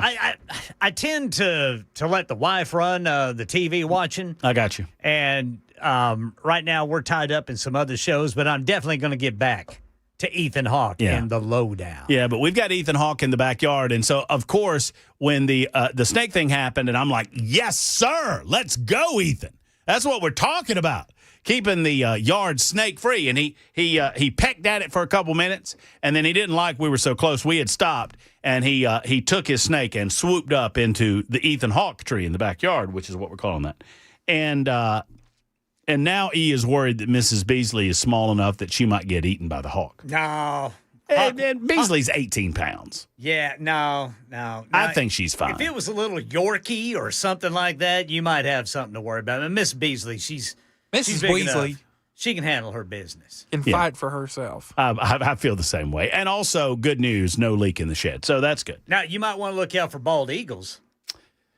You think we got bald eagles down there? I bet there's bald eagles around there. Yeah, you got to watch. Those are big. Yeah, they're big. I mean, those hawks are big. They make those hawks look little. Yeah. Now I don't know if a bald eagle would attack a dog, but those big old bald eagles, man. Now everybody's chiming in, y'all. Oh, no. Matt, if you have a hawk, please don't let Mrs. Beasley outside unless y'all are with her. I don't think a hawk will attack a dog. Miss Beasley's I think Miss Beasley's 20 pounds, almost 20. I don't think the hawk would go for that. I don't either. I don't know for sure, but I just don't think it would. I mean, a Yorkie or one of those little teacups or a little 4 or 5 pounder, that's one thing. Right. That's like a rat. That's like a squirrel. Yeah, but Miss Beasley's big enough. I don't think the hawk would go for She'd it. handle her business. Although Miss Beasley does not like birds. She hates them. Hates birds. Anytime she sees them, she just sits in the yard and barks at them. Oh, I thought Ken said a swear word for a second. What'd he say? When he said she'd handle her business. Well, she will handle her business. Speaking of handling business, boys, by the way, my seminar caller hung up. I guess they don't like being identified as seminar callers. Call us back. I love messing with seminar callers. Until then, we've got, by the way, you want to do the Sports Minute first? Real quick. No, we got to do Nincompoops. It's 44. Nincompoops first, but an Action Jackson Sports Minute is coming with some big news about the Tennessee Titans, right? Some news. You wouldn't say big news. Some potentially big news. Potentially big. Big if true. Yes, sir. And, I mean, this has gotten me a little bit excited. Me too. I'll admit. Do you know the story, Ken? Well, I turned him down for the head coaching job. I wanted to do it remotely, and they said, no, you're going to have to come in. I'm still in the interview process. Are you now? Yeah. I'm still waiting for my call back. It's time for Nincompoops in the News. Super Talk 99.7 WTN. Nincompoops in the News. That's right. It's an opportunity for us to look all over the state of Tennessee, these United States of America, nay, the globe, and find these nincompoopery moments as they live and as they breathe, and we bring them to you live every day at this time. You get to vote on who you believe presents the nincompoop of the day, and at the end of the week, we award the big trophy. Ken Weaver is presenting said same on the Super Talk television side of things, YouTube, Facebook, Twitter, Twitch, and Rumble. YouTube, Facebook, Twitter, Twitch, and Rumble. Ken wants to retain that trophy, but if he does, he's going to have to win 2 out of 3 over the next few days. And I don't know. I'm going to admit, fellas, I had a bit of trouble finding one. Me too. I did too, but it landed right in my lap. Okie dokie. I got a good one. Well, I get to go first, and I was, if this had been in Watertown, Tennessee, I would have gone with my Watertown story. I did not go with the story of the fella that was upset because he had to wait so long regarding his day in court at the Waltham District Court. And so he left, and he came back the next day, and he told the folks that he was filing a complaint because he had waited for so long the day before to appear in court, and he never had his name called. And they looked on the docket, and they realized that because he wasn't there when they called his name, there was a warrant out for his arrest. So he got service immediately the next day. But that's not my story. My story comes out of Altadena, California. It is involving a bear, B-E-A-R, bear, that spent months living beneath a Southern California home that has now been relocated, and I'll tell you about where coming up in a moment. The animal had been frequenting the crawl space of an Altadena home owned by a man by the name of Ken Johnson. This had been going on since at least April of this year, or last year, I guess it is now. Well, apparently they do things differently in California than they do around here, because I feel like if there was a bear situation around here, we would send some folks out, animal control and whatnot, and we would tranquilize the bear and get the bear out of there and be done with it. Well, not so much. An intervention happened by the Bear League, a Lake Tahoe-based nonprofit specializing in humane bear management. The organization installed an electrified mat at the crawl space entrance in an attempt to deter the bear from returning. Well, it worked. The bear didn't like the electrified mat, and so it did not return to that home. Instead, it moved to the neighbor's house, which is occupied. Now, apparently, Mr. Johnson's house was unoccupied at the time that the bear was living there, and the bear took up occupancy. Anybody thinking Goldilocks and the Three Bears? Photos shared by the homeowners now show the bear sheltering beneath their house, prompting speculation that it's the same bear that was displaced from Mr. Johnson's empty house next door. Wildlife officials have not confirmed whether the bear seen at the second location is the same bear evicted earlier. Without clear identifying markers, authorities say it remains difficult to determine if the bear... they're stupid out in California. Y'all know that? They're real stupid. So they're sitting there scratching their heads, wondering, well, I wonder if that's the same bear that was next door when we put up that mat, and now there's another bear over here, but maybe it's a different bear. You morons! You put up a mat, the bear can't go there, so the bear moved next door. Dummies. You know what they are? Nincompoops. A bunch of nincompoops. Local officials continue to urge homeowners to secure their crawl spaces and avoid unintentionally attracting wildlife. There's my nincompoop in the news. Sounds like a Gatlinburg story. Let me tell you, they got problems in Gatlinburg. A lot of bears. You saw them? We did see a bear when we went to Gatlinburg. You saw bears in Gatlinburg. What are you instructed to do? Do they have signs instructing you what to do? If you're in your car, hit the gas pedal. And goodness, like treat them like you're a. Never mind. I'm not going to make that joke. I almost made a bad joke, and it would have gotten me in trouble. Yeah, that's you hit the gas pedal as away from them. To run away from them Yes. as opposed to popping them one. Yeah, I got you. I was getting ready to say. Yeah. Who wants to go next? I'll go next. He jumped on that one. Hit it, Brother Jackson. Yep. Man sues restaurant after promotional TikTok video exposes his secret affair. An Italian man is taking legal action against a restaurant after a TikTok video unexpectedly revealed his alleged extramarital affair and helped end his marriage. The 42-year-old from Cadiana Sure. Sounds good to me, brother. Go with it. has filed a lawsuit claiming his privacy was violated when the eatery posted footage of him dining with another woman as part of a social media promotion. It's like that dude that was smooching on the kiss cam thing. According to local reports, the man told his wife he would be out for a routine business dinner. Instead, he spent the evening at a restaurant on a date with his secret lover. That encounter was captured on camera by staff creating marketing content for the venue. The clip was later uploaded to TikTok without the customer's knowledge or consent. The man's wife saw the viral video soon after it went live. She quickly announced she planned to leave him, ending their marriage and reportedly kicking him out of the house. And now the Italian consumer rights group Codicons says it is seeking damages on his behalf. Oh, God. What? A lot of names here, brother. A lot of names. Yes, I love it. Francesco Tenassi. He is from Tennessee.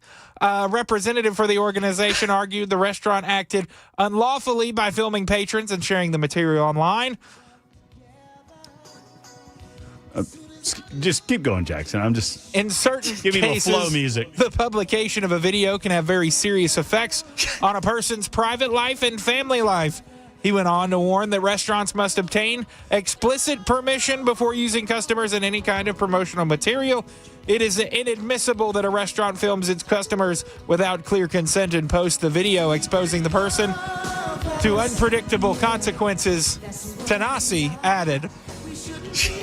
Kodakons has also threatened to escalate the case to Italy's national privacy watchdog. The group claims the man never agreed to appear on camera and had no idea he was being recorded. If the complaint is upheld, the restaurant could face additional penalties under Italian data protection laws.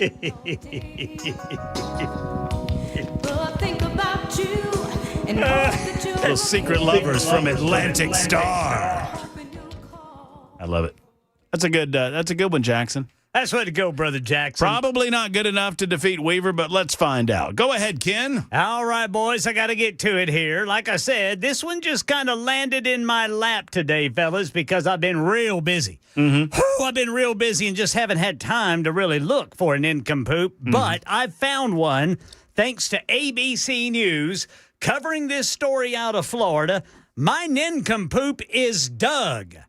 A loose emu had police on the run. Interesting. I'm in pursuit of an emu. I'm currently behind the emu. He's running back southbound in the middle of the road. The chase happening in St. Johns County last week was all caught on Corporal Kiesler's body cam. Come here. Come here. Come here. Come here. Come on. Come It's here. not a dog. Come on. Oh, God. Everybody. This way. This way. Put up an electrified Keep mat. going this way. He actually used his handcuffs to secure the animal after the short chase. A little closer. Here we go. When he put it around his legs? Yeah. Move. Around his feet. Move. His emu feet. And they fit. Is this where you live? I'll be honest with you. I've never handcuffed an emu before, but they'll fit around his legs. And that'll keep him from kicking. And you go. There you go. No harm or injury to the animal was reported, but Doug, first your emu runs out onto the football field and you get planted by a security guard. And now this. So, Doug. Do birds need to wear pants? I love that. Those Those commercials wear me out. All insurance commercials wear me out because none of them are about insurance. Yeah. You got Flo, you got the little lizard, you got the emu, and then you Doug. got the one where I guess he's a counselor trying to tell people to stop being like their parents. Yes. Matt met Doug in person. Well, we didn't meet. No, we did. He was there. Yeah. I predicted he would be there at the Music City Bowl, kid. And he was there? Doug was there. He flipped the coin. Also, I have a secondary nincompoop I'd like to bring to the table. Can't vote on that one, though, brother. It's not a votable one. It's a short one. Go. So last night, the Anaheim Ducks, the hockey team in Anaheim, California, posted a picture of the Mayo Man himself, Titans quarterback Will Levis, flies with us. It's Will Levis at the Anaheim Ducks game in a Ducks jersey. Oh, that's great. The Nashville Predators mascot has just quote tweeted it and said, Titans QB ? That doesn't look like Cam Ward. Nash gets the last laugh. That was tough. Mayo boy going to be out of town pretty soon. That's how we play Nincompoops in the news on Super Talk 99.7 WG. Do you fellas say emu or emu? I think it's emu. It's emu, isn't it? Emu or emu? I want to know. We ought to put up a poll. Emu or emu? Or emu. I have trouble with it. I have trouble. 3-letter word, hard to pronounce. That's how we play Nincompoops. I would encourage you to vote for me. Ken Weaver. Or Jackson. Vote for one of those three on Super Talk 99.7 WTN. Back in a moment.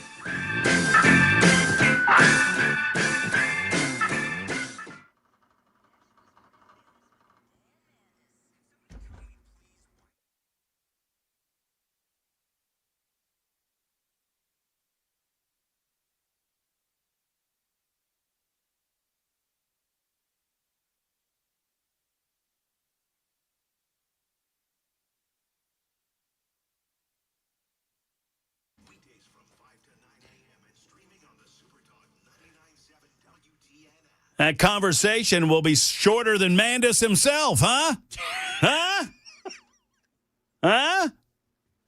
That's pretty good. Hey, you know what else is pretty good? Alpha and Omega. Michael and his team at Alpha and Omega, they can help the small problems and the big things too. You know, I've told the story, but it just goes to the heart of their business, the local personalized service. I mentioned to Michael when we were talking about advertising, I mentioned to him that I had an email issue.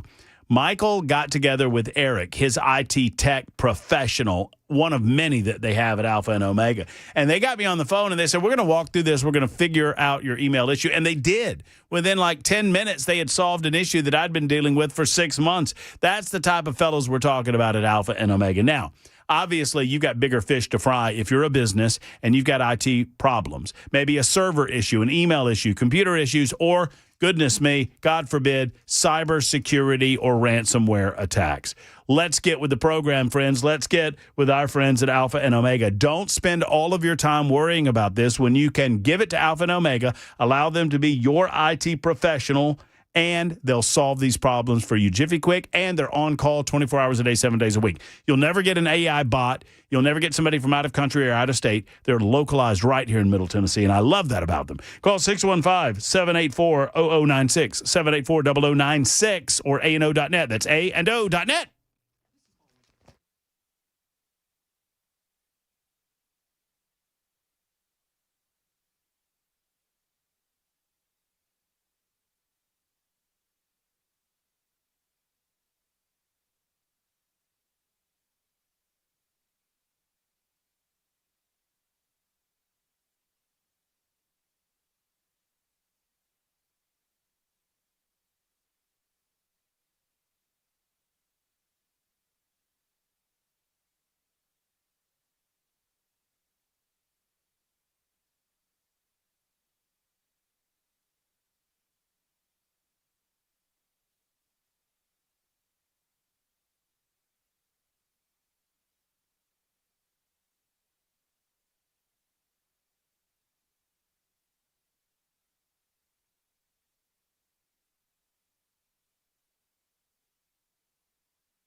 I'm Ken Weaver with your top stories. Got the full forecast and traffic in 5 minutes. Vice President J.D. Vance making his way to Capitol Hill, casting the tie-breaking vote in the Senate on the Venezuela War Powers Resolution. On this vote, the yeas are 50, the nays are 50, the Senate being equally divided.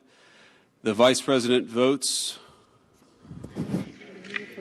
affirmative, and the point of order is sustained. And that means the resolution dies. 2 Republican senators who previously supported the measure ended up voting against it, Senators Josh Hawley and Todd Young. President Trump said this afternoon the U.S. has been told that the killing of protesters in Iran has stopped and there is no plan for executions. I've been told that a good authority will find out about it. I'm sure if it happens, we'll all be very upset. Including you, will be very upset, but that's just gotten to me, some information that the killing has stopped, that the executions have stopped. Well, human rights groups estimate that at least 2,500 people have been killed in these Iranian protests. ABC's Ian Pannell has more from Istanbul. I think the key question is, will the protesters go back out on the streets? If they feel they've been given assurance that deadly force won't be used, and bear in mind that President Trump himself urged Iranians to go out on to protest. He urged them to seize their institutions. If they follow that advice, will the regime just stand by and watch? It seems very hard to imagine that they will. Well, now you got Fox News now issuing a breaking news alert that says Iran has closed its airspace amid these protests and potential U.S. action. That's the latest news. Traffic and weather next. I'm Ken Weaver, WTN News.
We have picked up a crash on Thompson Lane. It's going to be just east of Dobbs Avenue. Then in Clarksville, still dealing with that overturned vehicle, 24 eastbound before ML King Parkway, exit 11.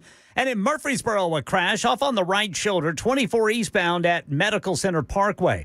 In Donaldson, a crash, Donaldson Pike, north of Elm Hill Pike. I'm Ken Weaver.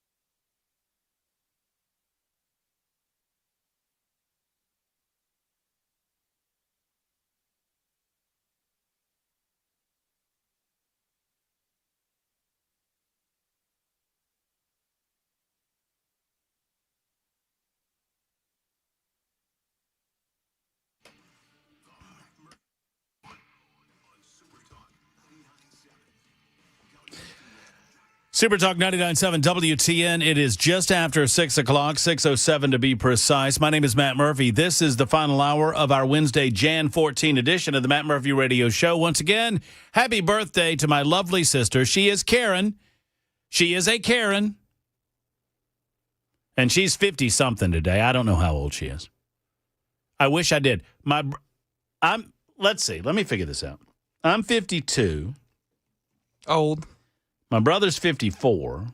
I think my sister's 55. I think that's right. Or 56. I think she just turned 56. Man, we're all old. We're all old, but it beats Plan B there, Jackson. Speaking of Jackson, we have an Action Jackson Sports Minute coming up in mere seconds on Super Talk 99.7 WTN. I also have news for you. If you want to get votes in, get them in right now, unless it's a vote for Ken Weaver. Ken Weaver is Jackson, I hesitate to say, Ken Weaver is currently leading nincompoops in the news on this Wednesday. Vote for me.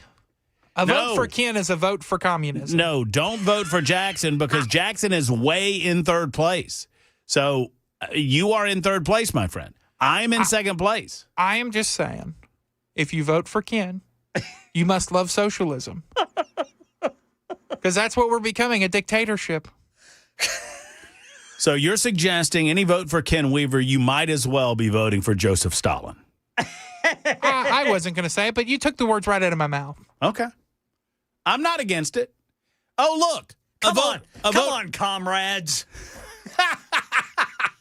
Don't you boys dare vote for Comrade Ken. Somebody just voted for the Murphinator. I like that. All right, the Murphinator. Uh-huh. I vote Weaver.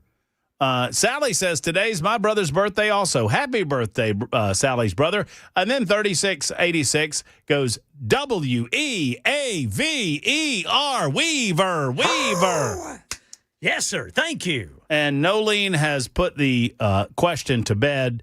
Nolene says it's emu, like the cow moo. It is emu. That's what she says. That's the way she's always said it. All righty.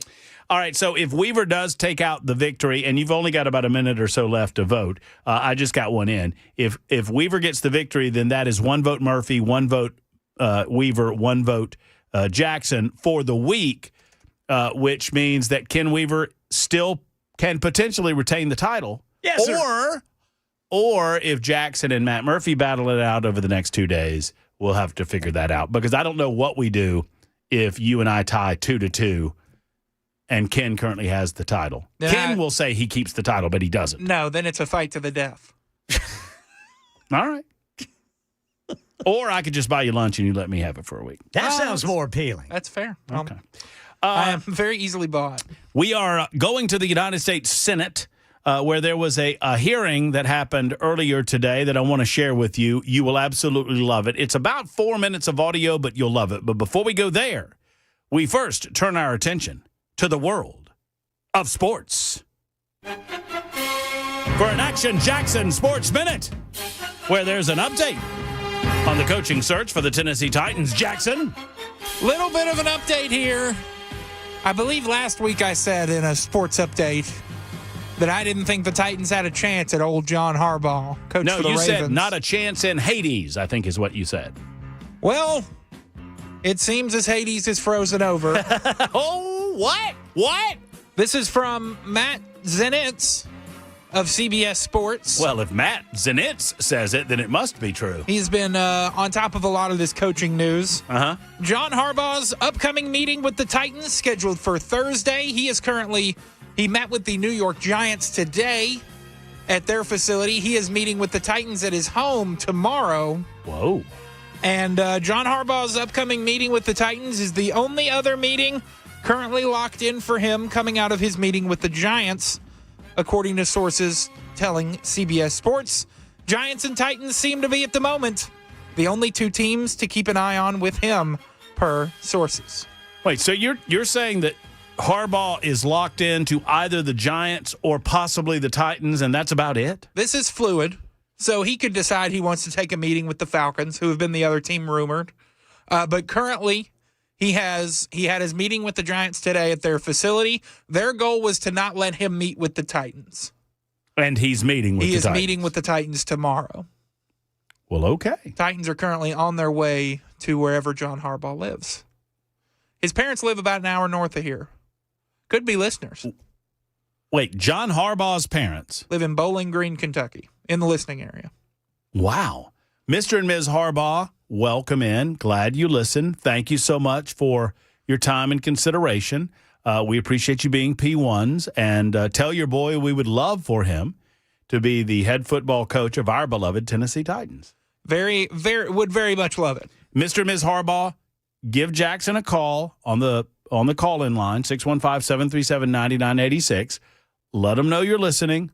And you don't have to go on the radio with us. We wouldn't presume to intrude on your evening that way, but we would love to know that you're listening up in Bowling Green. And way to go on that Corvette Museum. Pretty nice. Okay, but yeah, a lot of news, a lot of moving parts, and the Titans could still end up with Matt Nagy. Aren't there like 10 openings now? There are 9. Wow. Steelers, Ravens, Titans, Giants. Wait, are you going to name them all? Yeah, I got 4. Falcons, Dolphins. New Orleans? Cardinals. No, not New Orleans. We'll get back to that. I'm impressed you got 7. There's a lot Browns. of them. And what's the 9th? I don't know. I don't know the 9th. Jets? No. Jets, Jets. No? No. Why wouldn't the Jets fire their coach? I thought they did that every year. No, that's the Browns. The Titans, Browns, and Jets all fire their coaches every 2 years. Mm-hmm. I want to say there was Green Bay. Did you mention Green Bay?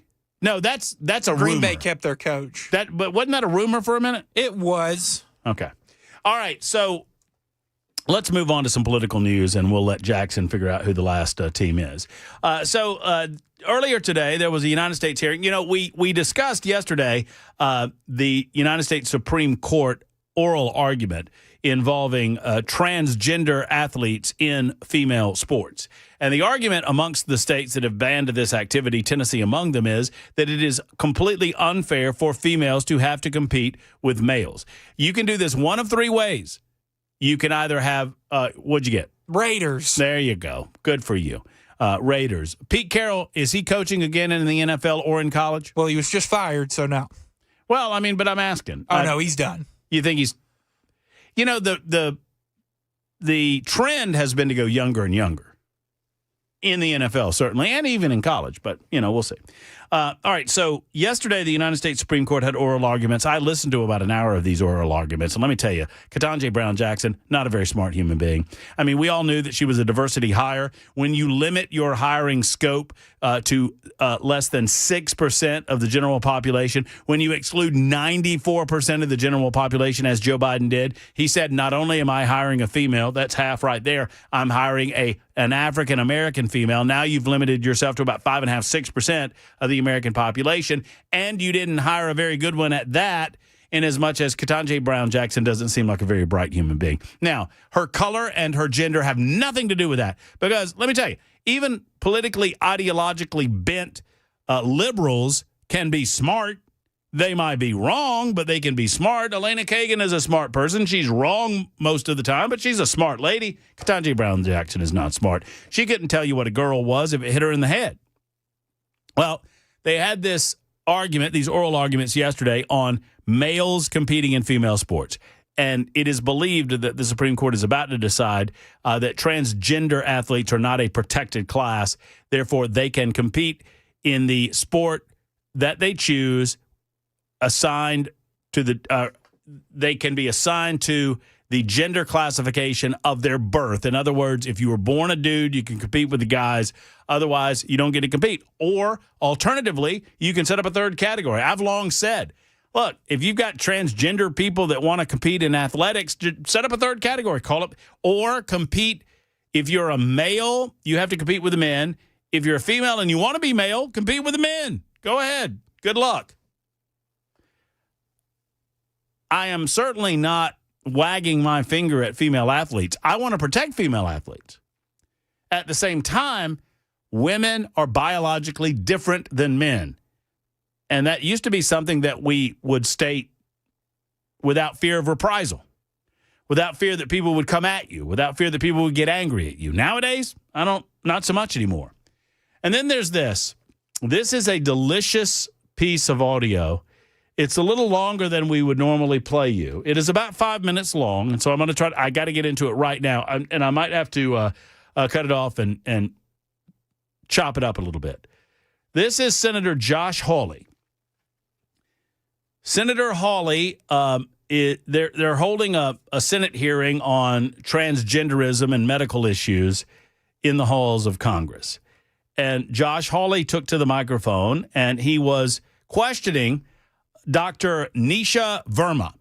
Dr. Verma is a gynecologist, an OBGYN to be more specific. According to her biography, Dr. Nisha Verma is an obstetrician gynecologist, complex family planning specialist, a clinician researcher committed to improving access to abortion care in the U.S. Southeast, which is her home. She was born in North Carolina to Indian immigrant parents, received a bachelor's in biology and anthropology, and her medical degree from the University of North Carolina. So, Dr. Verma is being questioned by Senator Josh Hawley. Josh Hawley has one question for Dr. Verma. One. And you're going to hear it and watch it now. Thank you, Mr. Chairman. Since you bring it up, why don't we just start there? Dr. Verma, I wasn't sure I understood your answer to Senator Moody a moment ago. Do you think that men can get pregnant? I hesitated there because I wasn't sure where the conversation was going or what the goal was. I mean, I do take care of patients with different identities. I take care of many women. I take care of people with different identities. And so that's where I paused. I think, I wasn't sure where you were going with that. Well, the goal is just the truth. So can men get pregnant? Again, the reason I paused there is I'm not really sure what the goal of the question is. The goal is just to establish a biological reality. You just said a moment ago that science and evidence should control, not politics. Absolutely. So let's just test that proposition. Can men get pregnant? I take care of people with many identities, but can men get pregnant? Many women that can get pregnant. I do take care of people that don't identify as women. Can men get pregnant? I'm going to pause it there, and we're going to take it up on the other side. It just gets better or worse if you're Dr. Verma. Much like the question, what is a woman? A woman is an adult female. That's an easy answer. Sadly, liberals can no longer answer that question. I thought we were beyond this, and Josh Hawley's going to reflect on that in just a moment. He's asking a question that every single one of you, I would dare say that if you have a 10-year-old in your home, maybe even an 8-year-old, maybe even a 6-year-old, if you have a child in your home, why not do this with your kids? If you feel like you have a child that's age appropriate, just ask them and report back to me on the super text line, 615-737-9986. The question is, can men get pregnant? I don't feel like it's that hard. This is just going to get worse for Dr. Verma, and we'll share it with you next. 21 after the hour, Super Talk 99.7 WTN.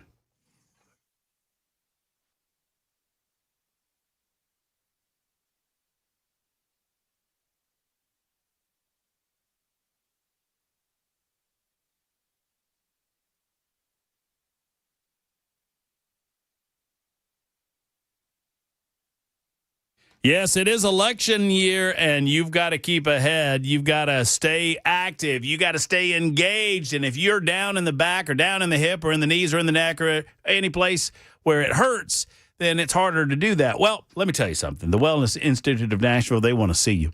Dr. Mitchell and Dr. Ashley and the rest of the team, they've done it again. They have the brand new HydroWave technology, which stimulates your very own stem cells in your body to regenerate tissues and help you grow new blood and blood vessels for healing through a process called angiogenesis. In other words, it works by stimulating those stem cells and accelerate healing. Accelerating that healing can get you back in the game even faster. And friends, If you want to be in the game, how about this? 47% off non-surgical spinal decompression for the new year, or decompression altogether. 47% off? I think they did that because of the 47th president of the United States of America. What do you guys think?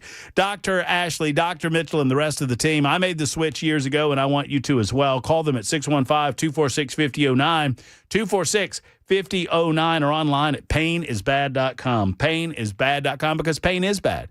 And if you're suffering, you need to do something about it. Find a solution that doesn't involve pills, needles, or surgery. It's the Wellness Institute of Nashville.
Super Talk 99.7 WTN.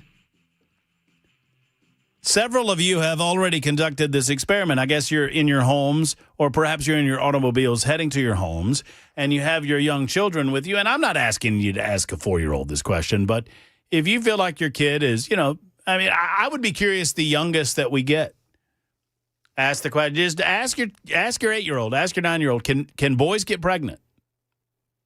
See what they say. Sadly, for Dr. Nisha Verma, it's a little more difficult. So Josh Hawley is starting with something simple. He understands that there might be some disagreement between himself and the woman testifying before him, Dr. Nisha Verma. And so he starts with what is seemingly a simple question. It reminded me greatly of what Marsha Blackburn did to Ketanji Brown Jackson several years ago, when she asked her the question, what is a woman? Well, Dr. Verma is being asked, can a man get pregnant? Real quick. Ken's still back there? I know he's got news coming up. Is he back there?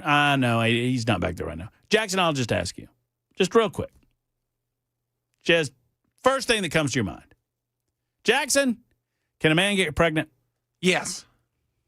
You see what I'm dealing with? Y'all see what I'm dealing with? I'm just kidding, though. You see what I'm dealing with, y'all? Poor Jackson. Dr. Verma, you would think, could figure out a better answer for this, but apparently she cannot. We continue with her evasiveness. Let me just remind you what you testified to a moment ago. Science and evidence should control, not politics. So, can men get pregnant? You're a doctor, I think. Science and evidence should guide medicine. Do science and evidence tell us that men can get pregnant? Biological men, can they get pregnant? I also think yes/no questions like this are a political tool. And No, yes/no questions are about the truth, doctor. Let's not make a mockery of this proceeding. This is about science and evidence, and I'm asking you. You know, the United States Supreme Court just heard arguments yesterday at great length on this question. This is not a hypothetical question. This is not theoretical. It affects real people in their real lives. And you're here as an expert, called by the other side as an expert, and you've been telling us that you follow, right, you're a doctor, and you follow the science and the evidence. So I just want to know, based on the science, can men get pregnant? That's a yes or no question. It really is, I think. I think you're trying to reduce the complexity of a lot. I'm not. I'm trying to get, it's not complex. I'm trying to get to an answer, and I'm trying to test, frankly, your veracity as a medical professional and as a scientist. Can men get pregnant? I think you're also conflating This is male extraordinary. female with No, I'm not conflating male and female. They're two different things. There's biological men and there's biological women. And I want to know, can men get pregnant? what you were talking about is biological. You're not going to answer my question, it sounds like. Biological males. This isn't hard, doctor. Can men get pregnant? Yes or no? Again, I would be more than happy to have a conversation with you that is not coming from a place of trying to be. I mean, are y'all beginning to see how absolutely, absurdly, profoundly dumb these so-called educated people are? They have boxed themselves in this emotional corner where they want to feel good about themselves and they want everyone else to feel good about themselves. Look, I've long said that if you are a grown person in the United States of America and you want to walk around and you want to call yourself a box of rocks, I'm a box of rocks. I'm a box of rocks. Well, good for you. You're not a box of rocks. You might have a brain full of rocks. There's more, there's more, there's more. We'll get to it in a moment on Super Talk 99.7 WTN.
when I went in and spoke with the good doctors of Grace Point Healthcare many months ago, I guess it is now, about a year ago now, one of the first things they told me when we were sitting down in their conference room is that they believe in treating the whole body with a comprehensive medical approach that involves getting to the root of the problem, not simply treating symptoms. And oftentimes, sadly, doctors get into this routine of treating symptoms and they prescribe medicine, and the pharmaceutical companies love it and the insurance companies love it, but your body doesn't love it.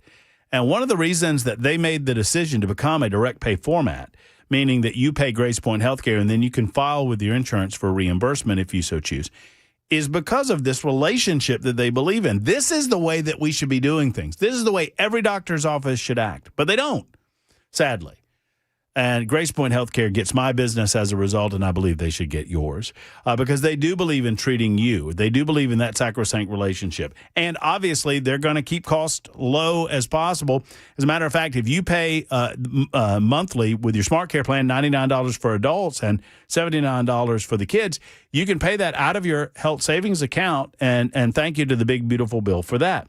They're a direct pay format because it's better that way. Grace Point Healthcare is located in Franklin, but they can serve anyone within the sound of my voice. 599-6868, 599-6868. Modern medicine delivered the old-fashioned way.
There are things that Americans are split 50-50 on, working from home or the office, coffee or tea, Pepsi or Coke. But there's one thing that everyone agrees on, and I'll tell you what it is. Taking your car in for repairs, well, it's complicated. It can be, at least. Your repair's only as good as the person under the hood. Most of your problems in fixing your vehicle, especially your European vehicle, they're not trying to rip you off. It's just a knowledge issue, right? They don't know what they don't know. And a lot of techs are not properly trained, so they end up guessing what to do, and this causes delays and additional cost when it comes to your vehicle. At Eurofix, they do things differently. Every visit starts with a free 15-minute no-wrench inspection, so you know exactly what's going on before they start the work. At Eurofix, they pay their techs more than any other company. That doesn't mean that it translates to more money for you. They keep overhead very low. They also offer a 3-year, 36,000-mile nationwide warranty on all of the work that they perform, and rental cars available at every appointment. That's what it's all about, friends. Family-owned, operated, 5 separate locations. Get to one today with your European vehicle at Eurofix. Go to myyurofix.com, or call today at 844-EUROFIX. That's 844-EUROFIX. Tell them Matt Murphy sent you to Eurofix.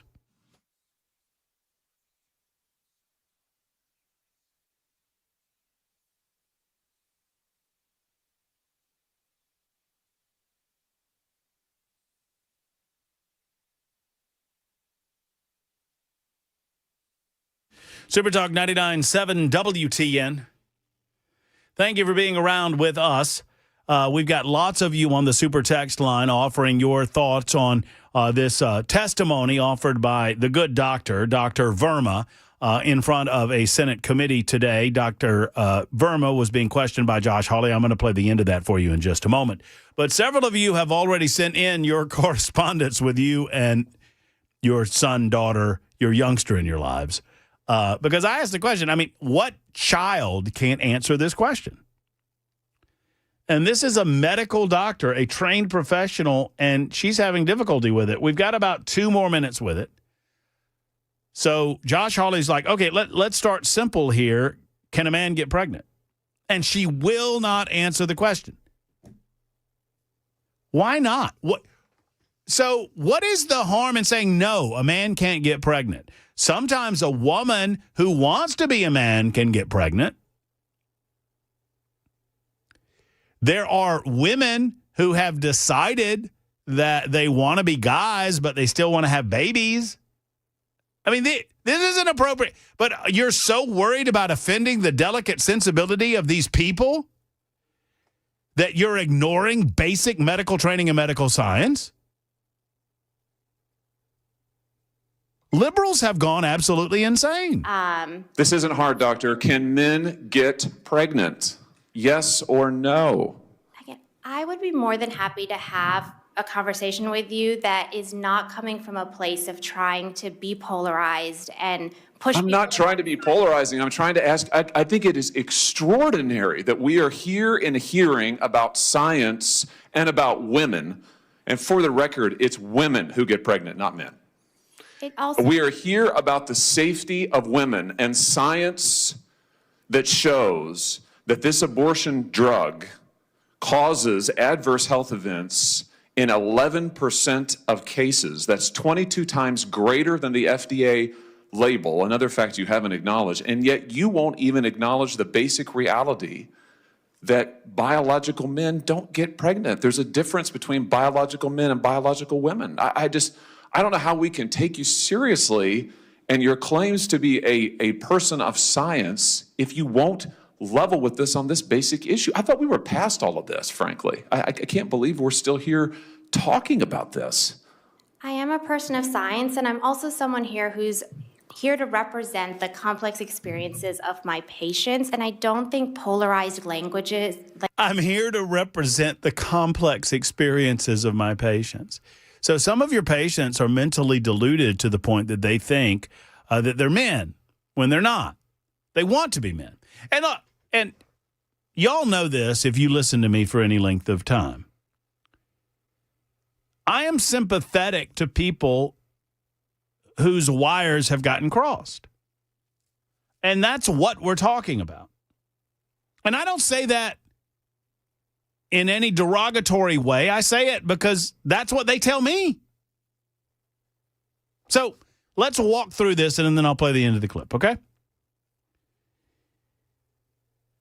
If I'm sitting talking, and I've talked to transgender people before. I'm talking to a transgender person, and I'm trying to understand where they're coming from. This is a grown-up, for example. I mean, obviously. Anyone under the age of majority does not need to be messed with. They don't need to take drugs. You need to wait until they are of consenting age to make any decision, any medical decision about this. We wait on tattoos. We wait on smoking. We wait on alcohol. And if you want to cut on your body from in whatever fashion, plastic surgery, whatever. But invariably, they say, I should have been born. So let's say they were born male and they want to be a woman. And they will tell you, I should have been a woman. I am a woman in my mind. I'm a woman. Okay, but you don't have women parts. Well, that was a mistake. An error was made. That's what they tell me. Obviously, an error was made. But then if I send that back to them in a way that they don't like the language, they get mad. That's what you're telling me. If you are telling me that you should have been a woman, that you were born a woman, that you ought to be a woman, but you have a penis and you have testicles, then what you are telling me, if I accept all of that garbage, then by definition, you're telling me that a mistake was made when you were born. Now, I don't believe in any of that. But it's a free country. But now we've gotten to the point where we can't call it what it is. We can't call it an error. We can't say, well, I was born a man and a man can't have babies, obviously. No, apparently you can't, even if you're a medical doctor. And she gets very upset that he's hurting the emotions of the patients that she The represents. complex experiences of my patients, and I don't think polarized language or questions serve that goal. I don't think they serve the American people. It is not polarizing to say that there is a scientific difference between men and women, and I want this to be clear and for the record. It is not polarizing to say that women are a biological reality and should be treated and protected as such. That is not polarizing, that is truth. It is also, by the way, the United States Constitution, which offers unique protections to women in a variety of circumstances as women. And your refusal to recognize women as women and men as men is deeply corrosive to science, to public trust, and yes, to constitutional protections for women as women. And I think it's extraordinary that you would sit here and advance a political agenda that has been thoroughly discredited and rejected by the American people in this forum. And I'm glad we had this exchange because it is exceptionally clarifying. It is also in many ways quite depressing. I see that my time has nearly expired. I just want to thank the other witnesses for being here. Thank you for protecting women and children. Thank you for your valiant efforts. Thank you for following the science. And thank you, Mr. Chairman, for this hearing. That's Josh Hawley winding up with Dr. Verma, who apparently doesn't know that men cannot get pregnant. Now, most of you do, and most of your kids do. I mean, this has reached the level of satirical nonsense. But many of you say, I asked my kids about it. Let me see. Where do they find these nutcases? You're exactly right. Straight jacket, padded room, lithium, no question. Matt, maybe the University of North Carolina should ask for their medical diploma back. 3879 says, if you think you are a sex other than what you were born, it is a mental issue, not physical. Lots of mentally ill folks out there, no question. And we allow a lot of those folks to live a life of their choosing. And then we got into, my 14-year-old son said, no. So I asked some of my audience, if you feel like your child's of age, ask them, can men get pregnant? See what they say. Apparently, 2064 says, my 5-year-old daughter said, no, mommy, only girls can have babies. 5-year-old daughter. Correct. 6256. There was a slightly, oh no, that's old. She's a 10 loves, no, I don't know what that means. She's a 10, loves fishing, and can back up a trailer. What does that mean? Senator Hawley, can men get pregnant? Dr. Verma, I treat women. I treat people with different identities. And then this person, a lot of you are like, oh, Senator Hawley should have said this or should have said that. I mean, that's all well and good. I think Senator Hawley did quite well in identifying the issue. And identities don't equate to biology. You're exactly correct, 4667. Let's talk to Michelle. Hey, Michelle, how are you? I'm good. I am noticing that we have to continuously get the train back on the tracks, as it were, for the Generation Y and the Generation Millennials, so that they understand that if you're a man, you provide children, and if you're a woman, you carry children. And so, that is, I don't know why that we have to continuously set them back on their tracks, but that seems to be what's going on.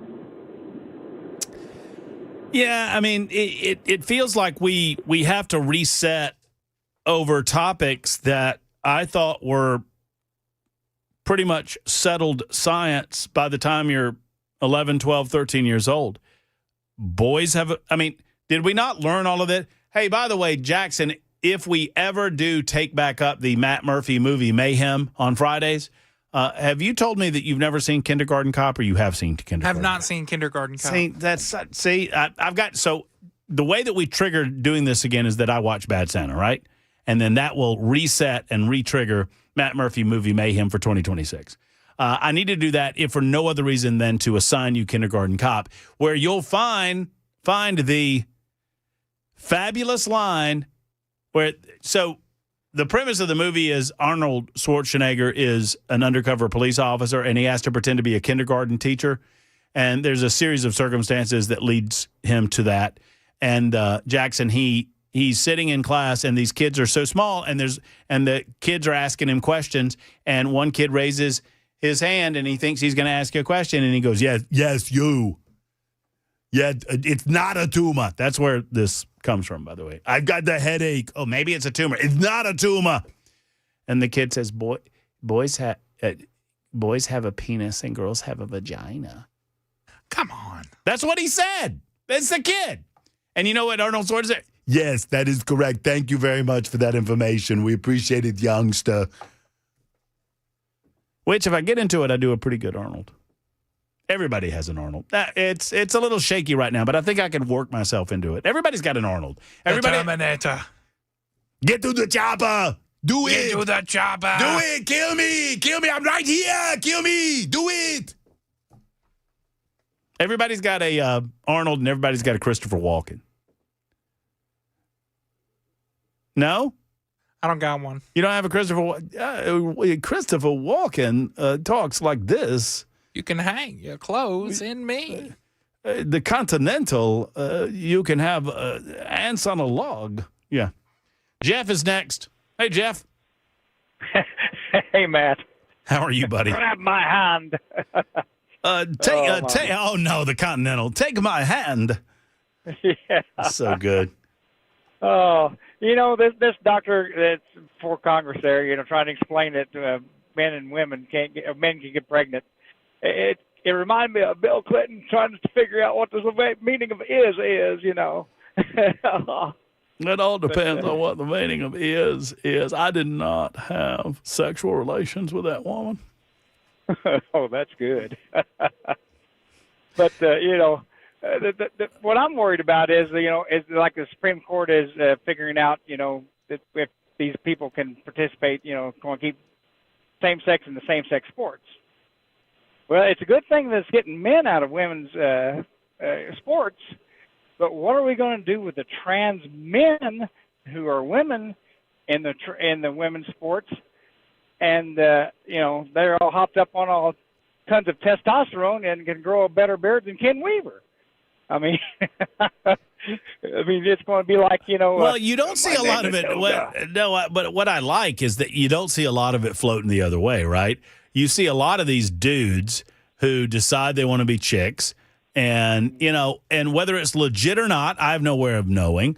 But then they want to compete in women's sports. What you don't see a lot of are women that decide they want to be dudes, and maybe there are some of them that want to compete in men's sports, but guess what? They don't get to do. They never get to the point where they actually compete because they're not good enough. Because men and women are different, and biologically we're different. And I'm not saying every man is stronger than every woman, but on balance, men are stronger, more physically capable than women on balance, and that's where we are. Yeah, I'm just worried about, the women that do that. It's going to be like going up against the East German team, My name is Helga, I'm on the women's court. But, that's going to be wild because, like I say, they're all testosterone up and everything. And so they've got, I've got a good friend that has a daughter that thinks she's a man and is trans and everything, taking all the hormones and stuff. And she's a little brick house. I mean, she went from a dainty little thing to, I'd hate to mess with her, and she can grow a better beard than I can. Oh, well, most can grow better beards than me, but, there you go. I don't know where we go from here, man. Just cut off the medicine and let's see where it goes. You don't get to simply decide. And if you want to decide, that's fine. If you want to mentally say, if you want to say, hey, I want to be a woman now, that doesn't mean that biologically you weren't born a man. That doesn't mean that somebody assigned that to you and they assigned it wrong. It's so stupid. TB writes in and says, your father wore this watch. This watch. Butch. There was a time where I could do that almost do that entire monologue. I wore this uncomfortable hunk of metal up for 5 years. 53 after the hour on Super Talk.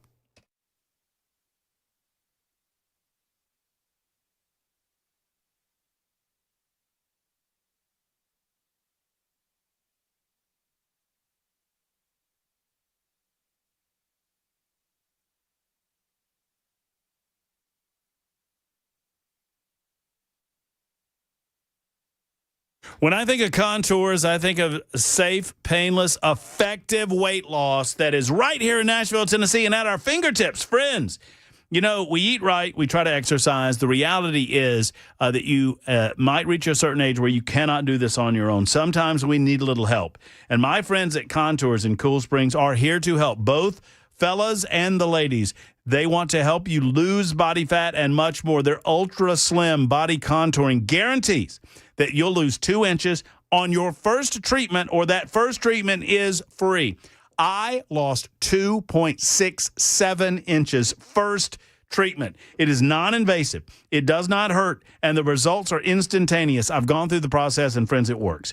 You know, they do revitalizing face therapy as well. Their red light therapy will tighten your skin, restore your natural glow. Remember, Contours is for both women and for the fellas. You should check them out online at contoursllc.com. Red light therapy works. I am a testimony to it, and it's time that you get to it. 615-236-9960. You can call right now and schedule that appointment. 615-236-9960 or online at contoursllc.com. After all, what do you have to lose but inches?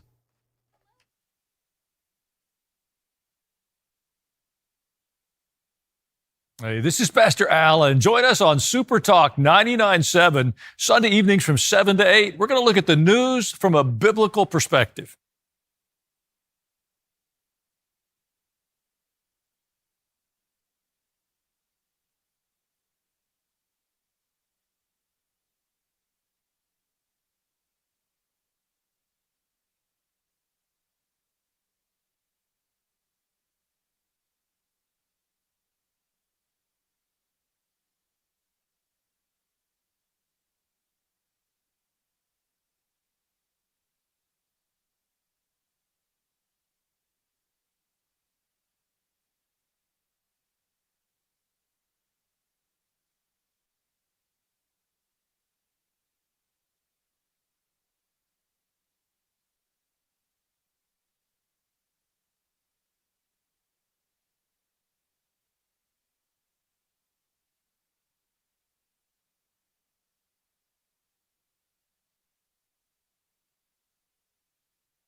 As we wind down our day today, only about a minute left.